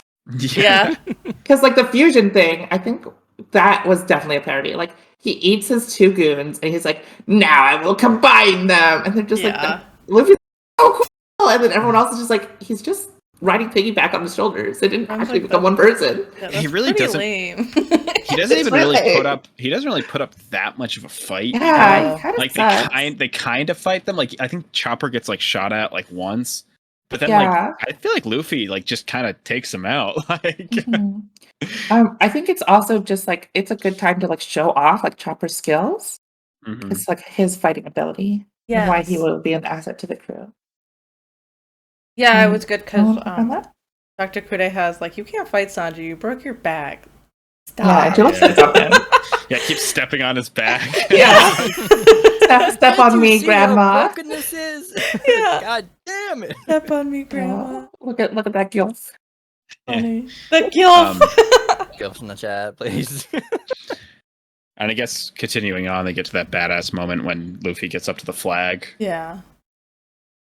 Yeah, and he protects the flag, even though... Yeah, because he's like, you can't take this flag down. He shoots at it and it's still standing there. Yeah, it's very cool. And he's wearing Nami's coat. It's cool. Yeah, especially since, like, Wapple had, like, become a quote-unquote pirate when he Yeah. escaped, and he was like, Luffy's like, don't look down on pirates. Like, Yeah, he just was like, because you're a fake king or whatever, pirate. I don't care. Like, you're not a real pirate. You're not ready to put your life on the line. Yeah, I love the storytelling with the whole pirate flag kind of thing they do in this show, where it's like, you know, the idea of pirates is like this philosophical thing rather than just this like literal thing. Yeah. So it's like Right, being like a pirate represents, is like, more faith and than freedom. more than being a pirate is about like freedom and pursuing what you want. Like Mhm. it's like super cool. Yeah, fighting the man. Yeah. The man. Mm-hmm. Okay, what do you guys think of Chopper's transformation power? It was cool. I think it was cool that he knew enough about medicine that he could build himself his own special thing to eat to turn into different forms of the Zoan Yeah. forms. Yeah, I thought it was neat. I don't know, Yeah. and also I think just showing that not only is he a doctor, he can also fight was good. It was just good. But guard a point though, the one where he just turns into a giant fluff ball. It was cute. Yeah. That was good. Yeah. Yeah, and I liked when he had his like little cloven hoofs together to like zone in on the weak point. Yeah. I'm a big fan of the design of the jumping one where he's got like the long arms and like more like hooved So like it's- legs. Mm-hmm. It's brain point, strength point, Yeah. speed point, jumping point, arm point, guard point. I'm missing one. That's 6. He has 7. I don't know. When I was Someone in chat help me. when I was reading that reminded me of like one of my first D&D characters. I was I think I was Path of the Blade Warlock Druid, and I'm just like, was it Druid or something else? I forgot what I was, but there was one of my characters I had to do everything like manually in order to get to optimize it very well. And I'm just like, I feel like this is exactly what's going on. This is all great upgrades, but man, is it like meticulous. Does he have his brain point too or something? Yeah, Brain point. point. Oh no, I said Yeah. that. Okay, Oh, it's you brain did. point. He could Heavy focus. point is Heavy his like man point. form. Yeah. Walk Oh. point is his deer form. Those are the main like first 3, and then if he eats the rumble ball, he gets 3 more. Guard point, jump point, arm point. Oh, okay. I think that's it. Okay. Yeah. Cool. But yeah, I don't know. Yeah. I just thought it was cool. I was like, I don't know.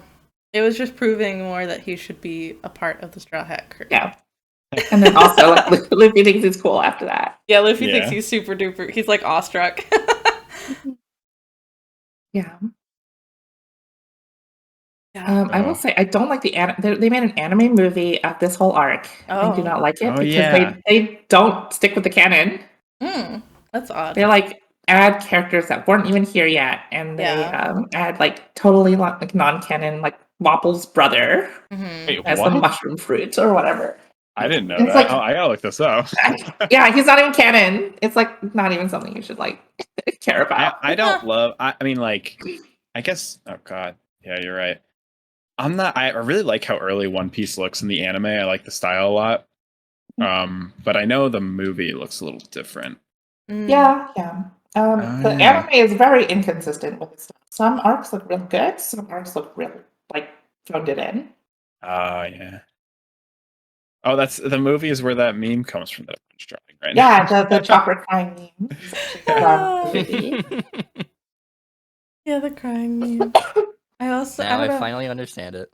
Mhm. I was happy that the Chopper could just get rid of that Smarimo character or whatever. Yeah. I was like, get rid of that guy. He's dumb. Yeah, he sucks. He's dumb, he smells, I don't like him, go away. Yeah. And yeah, I was like, ew, when Wapol like eats himself. Oh yeah. He like takes after Nami for a little bit because Yeah. Nami like steals a key off of Kireha. Yeah, he does. The armory key. And he's like, I am going to just wait and see. I am going to eat all the weapons in the armory and I'm going to become a weapon man. And then he like has this like crazy face when he like realizes he doesn't have the key because Nami stole it. Oh yeah. Oh my god, that's such a good cartoony. I love that face he makes. Where he's like pulling the lever and it's like not going. Oh yeah, and then he like is about to fire the cannon off the top of the tower. Yeah. And he's like, you die, Straw Hats, and it like doesn't work. Yeah, and his eyes are really wide, and he's like has uh-oh. a huge smile. Like it's so cartoony. It's like a Looney Tunes scene. Yeah, the little snowbirds are nesting in there, and also like we didn't talk about the snowbirds earlier. Yeah, because the whole castle is frozen over because the door has been left open, and then Luffy and Sanji are like, it's freezing. We're gonna close the door. Yeah, and that's when like Chopper comes up and like bonks them. And he's like, no, don't. And then Sanji sees it, and there's like snowbirds nesting on the top of the door. Yeah. Just like, how did they get there? How long was this like door left open? I guess it's a long time. Man, what a good scene right after that when he's like, I don't care what you're the king of or anything. He's like, because I'm a pirate, and he's got like the huge smile on his face. You also get like a first like indication of like some bigger political stuff because like Wapol says like, I'm part of like the world government. We have like 20 some nations. Like you're going to declare war on all of us allied nations. Yeah, and Luffy's like, I don't care. Yeah, I don't care. What a bad. There's such a good moment there too, where like Chopper's like doctor, he called me his friend. I know. Yeah, whenever actually it's weird. Whenever Luffy's like, no, I gotta save them. They're my friend. That makes me tear up because I'm like, yeah, Luffy's a good guy. I don't know. Luffy's so cool. Yes. Yeah. So cool. I love Luffy. Mm-hmm. Yeah. Oh, that was a good visual. They don't do that. I feel like they don't do that enough in like with his stretchiness. Like he's like holding his mouth and he opens his mouth really wide and his fingers get all stretched out when he's like holding open his mouth. It's like a really cool visual to like. He's like, oh yeah, because he always stretches his arms and legs. I'm like, oh yeah, his fingers would be stretchy too, huh? I think he used it against Arlong when he like cast a little net. Oh yeah, he did for Gum. Oh yeah. Catch Arlong. Every once in a while, he'll like stretch his neck too, and like his, his like torso and stuff. He's just one stretchy boy. Who would win in a fight? One king or one stretchy boy? One stretchy boy. One despotic king or one stretchy boy? It's always the stretchy boy. Yeah, and I like how Wapol like begs for his life at the end. He's like, "I'll give you riches, I'll give you glory. No, don't eat me." Yeah. Oh god, yeah. He throws them up to the roof or whatever. Oh, it's so cool. Yeah. It was satisfying. Yeah, he has the. Oh god, that's such a good shot when he has his like he does the gum thing and his arms stretch out like all the way across like almost the whole island. He just flicks them into the stratosphere again. It's so cool. Yeah. Blasting off again.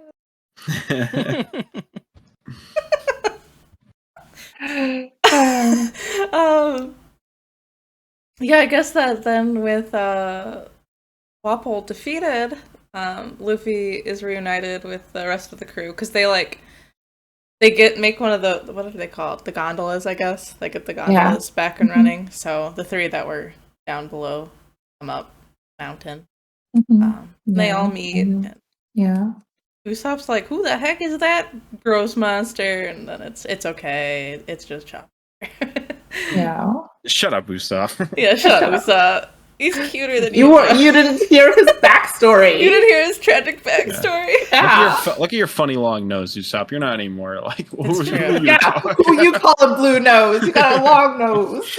Yeah. You all have funny noses. Yeah. And Chopper Luffy keeps trying to convince Chopper to go, and he's like, I can't. But he's eventually. Yeah, Luffy's just like, shut up and come with us, and starts crying, and it's really sad. it's really happy. I guess it's good because that's what takes it to convince him. And then Kureha's like, okay, man, I wish we could have the armory key so like I could get into like the cannons there. And then Navi's like, you mean this armory key? Oh yeah. And then like basically, they have a little haggle. Nami's like, I'll give you the key if you let me leave early and waive the fee for taking care of us. And then Kira like takes the key and is like, fine, you drive a hard bargain, but I'm still not letting you go. Mm-hmm. And then, but she still does let them go, kind of. She's like, I would not advise you to like leave while I'm not looking and take these supplies as you go that I'm just going to leave right here. I would definitely not advise you to do that. I love how they even like they're like, wait, was she telling us to leave? And Dalton's like, yeah, it kind of sounded like it. Yeah. And also she packs her little reindeer son all his supplies. Yes. Oh, yeah. She knows he's gonna go. Yeah. Yeah, and she starts like yelling at him to leave. Yeah, and then classic like biker tough love mom fashion. She's like, I just don't like long goodbyes. Yeah, she's crying. Oh my god. Get out of here. Is this where you cry in Realm? This is exactly where I cried. Oh. Yep. And he was doing the same thing. It's just I don't like the bittersweet goodbyes. It's Yeah. threw right off, and everybody felt super appreciated. And then Dalton, like Vivi keeps saying, like, oh no, you don't recognize me, but Dalton knows it's Vivi. Yeah. And he says like something like, you've grown into such a strong woman after all these years. Yeah. Oh man. And so good. And they leave with well, Chopper. they shoot don't they shoot the thing into the air? The cherry blossom? Right. As they leave, Oh, okay. Kiraiha, like you can say it. Yeah, Kiraiha shoots the cherry blossom. So. Yeah, she shoots the cherry blossom. And Chopper cries really loud. Yeah, and there's the meme where he cries. There's the meme. There's the meme where he cries. What's funny in context? It's like it's not funny in context. It's so funny out of context, but like in context, it's like, oh my god, it's so sad. Like that right now.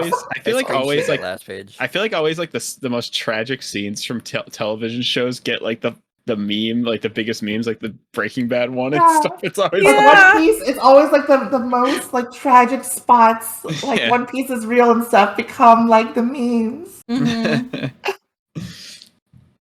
Yeah, it was really touching though. I'm glad that they I figured they would, but I'm glad that they had the cherry blossoms go off too. Mm-hmm. Yeah, it's a fun little thing.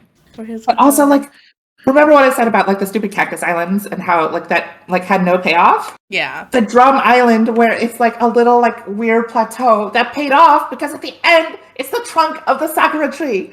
Yeah. It's so good. Yeah, it's really good. It's really, really good. Yeah. It was and then what's it called? Then they get the wanted poster for Luffy. They're like, oh shit, he's worth a lot of money. Yeah. They're like, oh well. And then they also as they're leaving and as the crew is partying now that they got like another new member and they're like all just having fun, and then like Chopper says like, it's the most fun I've ever had. Oh yeah, and he has. Oh my god, that is so. And they have like the chopsticks in the nose, and like, oh my it god, just looks so cute. I was like, what are they doing? And then I finally realized it was chopsticks. Yeah. Something about that shot of him with the chopsticks in his nose, like, this is the most fun I've ever had. It's like so sweet looking. Yeah. It's like gives me a cavity. It's so good. Mm-hmm. Yeah, and just before that, they had to fish out Kirio. Well, Karoo. Oh yeah. Because they went to save Zoro. Yeah. Yeah, and then like we find out that because he is an animal, Chopper can talk to animals. Yeah. Oh yeah, I forgot about that. Yeah. And then he's like, "What happened to you, Karoo?" And then Zoro's like, "I don't know, maybe you got lost." And like, Chopper's like, "Actually, he said he went to try to save you because you were coming out of the water." Yeah. I like how Vivi calls, at least in the one I'm reading, Vivi calls Zoro Mr. Bushido. Yeah. Oh yeah. She calls him Mr. Bushido. Mr. Bushido.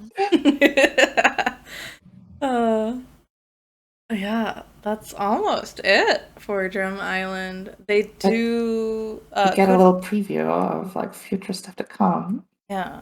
Oh yeah. Kureha reveals that she thought that Gold Roger was Goldie Roger. Oh no, she reveals that his name is actually Goldie. Oh, it is actually Goldie Roger. Yeah, okay. Yeah, because she sees the wanted poster. Yeah, she sees the wanted poster of Monkey D. Luffy, and she's like, so the will of D lives on.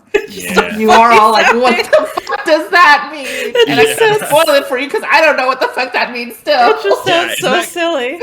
That is something that's always crazy whenever I talk about stuff like this, because I do know some things about like newer One Piece. It's always like funny when it's like some people are like, oh my god, that's just gonna get revealed later. It's like it still hasn't gotten revealed yet. It hasn't. Yeah, it's still later. Yeah, D1. D1 piece. Okay. D1 piece. One piece. The One Yeah. Piece. That one. You do see your first glimpse of was it Mr. 2, right? Yeah, you see the Yes. first glimpse of Mr. 2. Yes. So, all the Baroque Works agents, like the numbered agents at least, are basically one male, one female. The male is named after a number. The female is named after a holiday. But for Mr. 2, he is non-binary.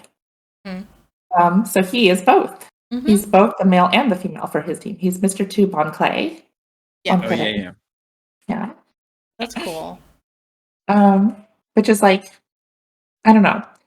Because yes, it's cool that they have non-binary representation, but he's also like kind of like stereotypical, He like definitely Yeah. stereotyped. body gay. Yep. Yeah. I like his character. Like he is a good character, Yeah. but you can definitely see that this was written in like the 90s when it was like okay to be like, haha, Yeah, definitely. trans cross-dressing type of character. Yeah, it's like the joke is that he's a cross-dresser. Like, Yeah. Yeah, so it's Which not is as unfortunate. cool, but, Yeah. And yeah, it's like the Japanese like Okama like stereotype. What's the holiday? Is Bond Clay the holiday? Yeah, Bankare, because his name is Bentham. That's kind of like not a spoiler because it doesn't really matter. Bonkude. I don't know what that is. Holiday. Mm-hmm. Oh, okay. Yeah, he's a funny lad. Yeah. His ship is cool. Oh, Yeah, and then he basically is sent to kill Mr. 3. Yeah. Because they find like now they caught on to like, oh, Mr. 3 actually is like going to die. And then like basically let's send the higher numbers to kill the lower numbers. Because they're supposed to be stronger the closer and closer they get to 0. And then Mr. 2 is like, I gotta kill Mr. 3 or Mr. 1's gonna come after me. Yeah. I think the last bit is that they got a like I think the villagers on Drum Island got a message for Luffy. Yeah. That they didn't give him. Yeah. From Ace. Yeah. Ace apparently is Waiting. looking for Blackbeard, who was here, because Blackbeard was the one who chased Wapple off of the island. But apparently Blackbeard had left already. And then Ace says he'll wait for Luffy on Arabasta. Yep. Which is very foreshadowy. Yes, What the heck does definitely. that mean? Who is Ace? Why is he waiting for Luffy on Arabasta? And then like they're like, oh, we didn't get a chance to like tell him this message. And then like that's when you have like Dalton saying like, oh, no need. I have a feeling they're going to Arabasta because he knows like it's Vivi. Yeah. Yeah. Oh yeah, yeah. That's a good scene. Yeah. It's true. Foreshadowing. Ooh. Oh yeah. Okay. that's the end. What do you guys think? What's the Star Slug ratings for for Drum Island? Who wants to go first? Oh. I'll knock it out of the way first. Okay. I would give a sincere 7.5 stars. I enjoyed it a lot. It had some good character times for all. Had some comedy, had some action. I'm sorry. How many stars was that? 7.5. Then we do Slug, or 10. Star Slugs? Star Slugs? Star Star. Yeah. 7.5 Fine, I'm- stars. I'm giving it 8 slugs. Okay. I would tell people to enjoy it Mm-hmm. or to appreciate it when it's there. I won't say anything more to them, but I know that when it comes to the arc, I know they'll enjoy it. So I hold that one very well high in regard, and leaves enough for you to be very interested in seeing what happens in Arabasta. Yeah. What about you, Trips? Because this is also your first time, like, kind of experiencing this. Yeah, reading it. I think, for my personal opinion for star rating, I don't know. I think it's like I don't know, 9. I don't know. I don't want to give it a 10 because what if something's better? But I don't know. You can always change ratings. I could always later. change it's okay. it. We can after we finish everything, we can do a tier list. And we can This is like a really one-off thing, but I think honestly this backstory really hit me hard because weirdly, 2020 Chopper has an extremely similar backstory to one of the characters in a D&D game I'm playing who died like literally the day before I read the arc, so it like hit me way harder. I think it just made me so sad. But then Chopper's really cute and I like him. So I don't know, maybe it is a 10 for now because I just think I just read it at the right time for it to hit me extra hard. And I think for Slug rating, I think everyone would get something out of it. But I think I'll give it like an 8 because I feel like I don't know if you should start here, but you should definitely not skip it. Yeah. Mm-hmm. Makes sense. Okay, Dawn. I think I'll give it an 8 for my star rating. It's just like it's so good. The backstory, it's one of my favorite backstories too, because it's something that I personally really like about One Piece. They do backstories really well, and Chopper's is amazing. It's just really good. The only gripe, I think, the only thing that would keep it from getting a 9 is I think the villains are pretty weak. Like, that's true. I do think Wapol and his gang are just like not super intimidating, and like it's kind of cool that it's not even really about that. Like it's almost just about the power they have, like circumstantially have. Mm-hmm. So like when they show up, you're like, oh, Luffy's about to like destroy these guys. Like these guys are like this is a done deal. But definitely some villains in later arcs have that same sort of like power dynamic, but are also insanely intimidating. So, but for the Slug rating, I think I'd probably give it like a 7. I think there's a reason they probably made that movie. I think like it is an arc that you probably could consume on its own and still get something like at least, be a fan of Chopper, and like Luffy has his fun moments where it's like, oh, Luffy's badass, like, oh, he loves his friends. It's like decently standalone, but I forgot when reading this how much foreshadowing this arc has, like how much this arc sets up in the like grand scheme. Like we were just talking about earlier how Oda felt like it was kind of like just throwing shit on the wall and seeing what stuck.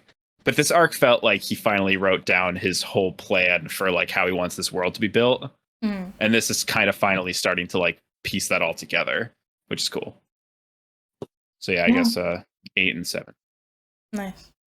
For me, I think this is going to be a 9 for stars, just because this is personally when I started really falling in love with the series. I had seen a couple episodes here and there before, but this is like the first arc I think I finished fully. And that's kind of like what made me fall in love with One Piece, because I was like, whoa, yeah, there's like action, but also emotion.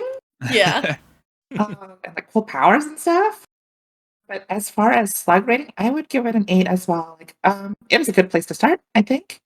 But like you guys said, the villain is pretty lackluster. You don't get a lot of intimidation factor. He's not a very inspiring villain. He's a very goofy and funny villain. Especially his like faces. That he does. Oh yeah, and he like randomly becomes skinny at one point, and it's like, what was the purpose of that? Yeah, at the very end, for some reason. Yeah. It's just like really goofy. And also there's like, I think in a lot of these arcs so far, we didn't spend enough time to go have time with all of the Straw Hats. This one was a bit better. Yeah. Because you did still have Zoro doing some stuff. Mm-hmm. But Usopp didn't really do anything that much other than be comedic relief. He just got beat up, yeah. There was that one moment where like Dalton's super hurt and he's like, I have to get up the mountain to fight Wapol and finish him off. And Usopp's like, oh, I'm so inspired by you, even though I'm scared. I'll get on my back. I'll carry you. And he starts carrying him, and he's like barely able to move. And then Zoro's like, what are you doing? Comes over and picks up Dalton with like one arm. And then Usopp's like mad at him, and he's like, how dare you? I was going to be the man. Yeah, we Yeah, love Usopp's so charming. it is good. I think in the end, I think for a star rating for me, it would be a 9. But in the moment when I was reading it was because it was relevant in my real life, weirdly. Yeah, no. Honestly, that's what the star rating is for, right? It's like Yeah. your Yeah, it's personal personal rating. rating. Yeah. Yeah. So we're going at 3.5 hours, so I'm not gonna go too much longer for the stream. Okay. But I do have to ask, Miss Toto, what is our next reading assignment? Okay, let me check. And while I am finding that, okay, what do you guys think will happen next? Those of you who have not read this, what are your Yeah. predictions? I'll shut up. My Yeah. prediction. Pressure. Uh, Well, they're gonna go to Arabasta, I think. I second that. Hmm. I absolutely agree. Please. It's inaccurate, yeah. I don't know what'll happen there. I think that we'll get a much better idea of the governmental war issues that are happening in Arabasta, and I'm not really sure what the Straw Hat crew will have to do with it, but I have a feeling that Luffy will want to get involved because Phoebe's his friend now. So I don't know if they'll get involved in the war or they'll just handle the conflict in the capital city, but yeah, I think they're going to get involved in politics a little bit, at least. How Luffy goes to court. Yeah, Luffy goes to Luffy goes to court. court. Objection. Objection. What about you, Yeah, Realm? but- What do you think? Because I know you've said before that you wanted more politics. You've wanted more like world building. Yes, I was. You've also wanted like a secret agent kind of thing. That's kind of Baroque works. Yes, I was unironically going to say something similar to Trips's, and that we're going to get a better understanding of the government and how they're interconnected. Like you mentioned, the foreshadowing of, well, if you attack me, you're essentially putting yourself to war with 20 countries and the world government, and the fact that it's like dribbling in kind of supports the fact that, um, that although there is like in our minds, in our perspective, there's a clear bad guy and a clear good guy. But in the world, it's a lot more gray. It's a lot more mushed together. Yeah. So it might have some morally gray, crazy, opportunistic sort of people who see the world as all profits and losses. And I have a feeling that, like, obviously, Luffy needs little to any cause to go behind to do something, but I have a feeling this will definitely play to like more of the long game. As we said, like we want a bit of a longer sort of Oh theme yeah. going on. I don't know if it'll have the culmination of the Baroque Works like crew, but wasn't Crocodile trying to take over Arabasta? Yeah, that's So, right. yeah, Yeah. I think we'll see what's up with all of those guys. Speaking Are of they going to be Baroque fighting them? works, I don't know. We've seen now quite a few of them. We've seen Mr. 5 with his like bomb powers. Yeah. We've seen Mr. 3 with his wax powers.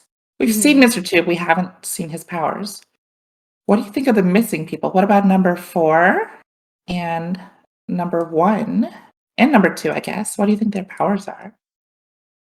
What would you want to see, I guess? Because there's no way to tell what their powers are. 'Cause it's a mystery. But like, what would you think would That's be a nice cool? general question. Like any kind of What powers interesting do I powers wanna you'd want to see? see. Yeah. Yeah. Well, I'm gonna probably say that they don't necessarily have structurally strength-wise overpowered powers like that, but I'm gonna say that what they're able to do is able to help Crocodile become the proletariat, like, new king of the country.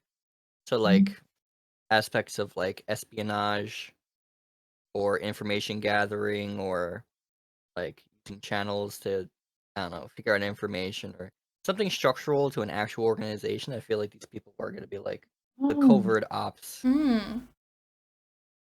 of the whole plan for his whole, his whole dream of taking over Alabasta. Yeah. Like we've seen Miss All Sunday as well, who's Mr. Zero's partner, or Crocodile's partner. Mhm. What do you think her powers are? Because we've kind of seen like weirdness happening around her when she stole like Luffy's hat. Right. What do you think about her powers? What kind? Because she's probably got guess some so. sort of weirdness. Yeah. Well, I'm gonna say whatever she did was too fast for anyone to see. So she Stealth probably has. powers. She probably can adjust something with her body. You can move like the Flash. Oh, no. Speed fruit.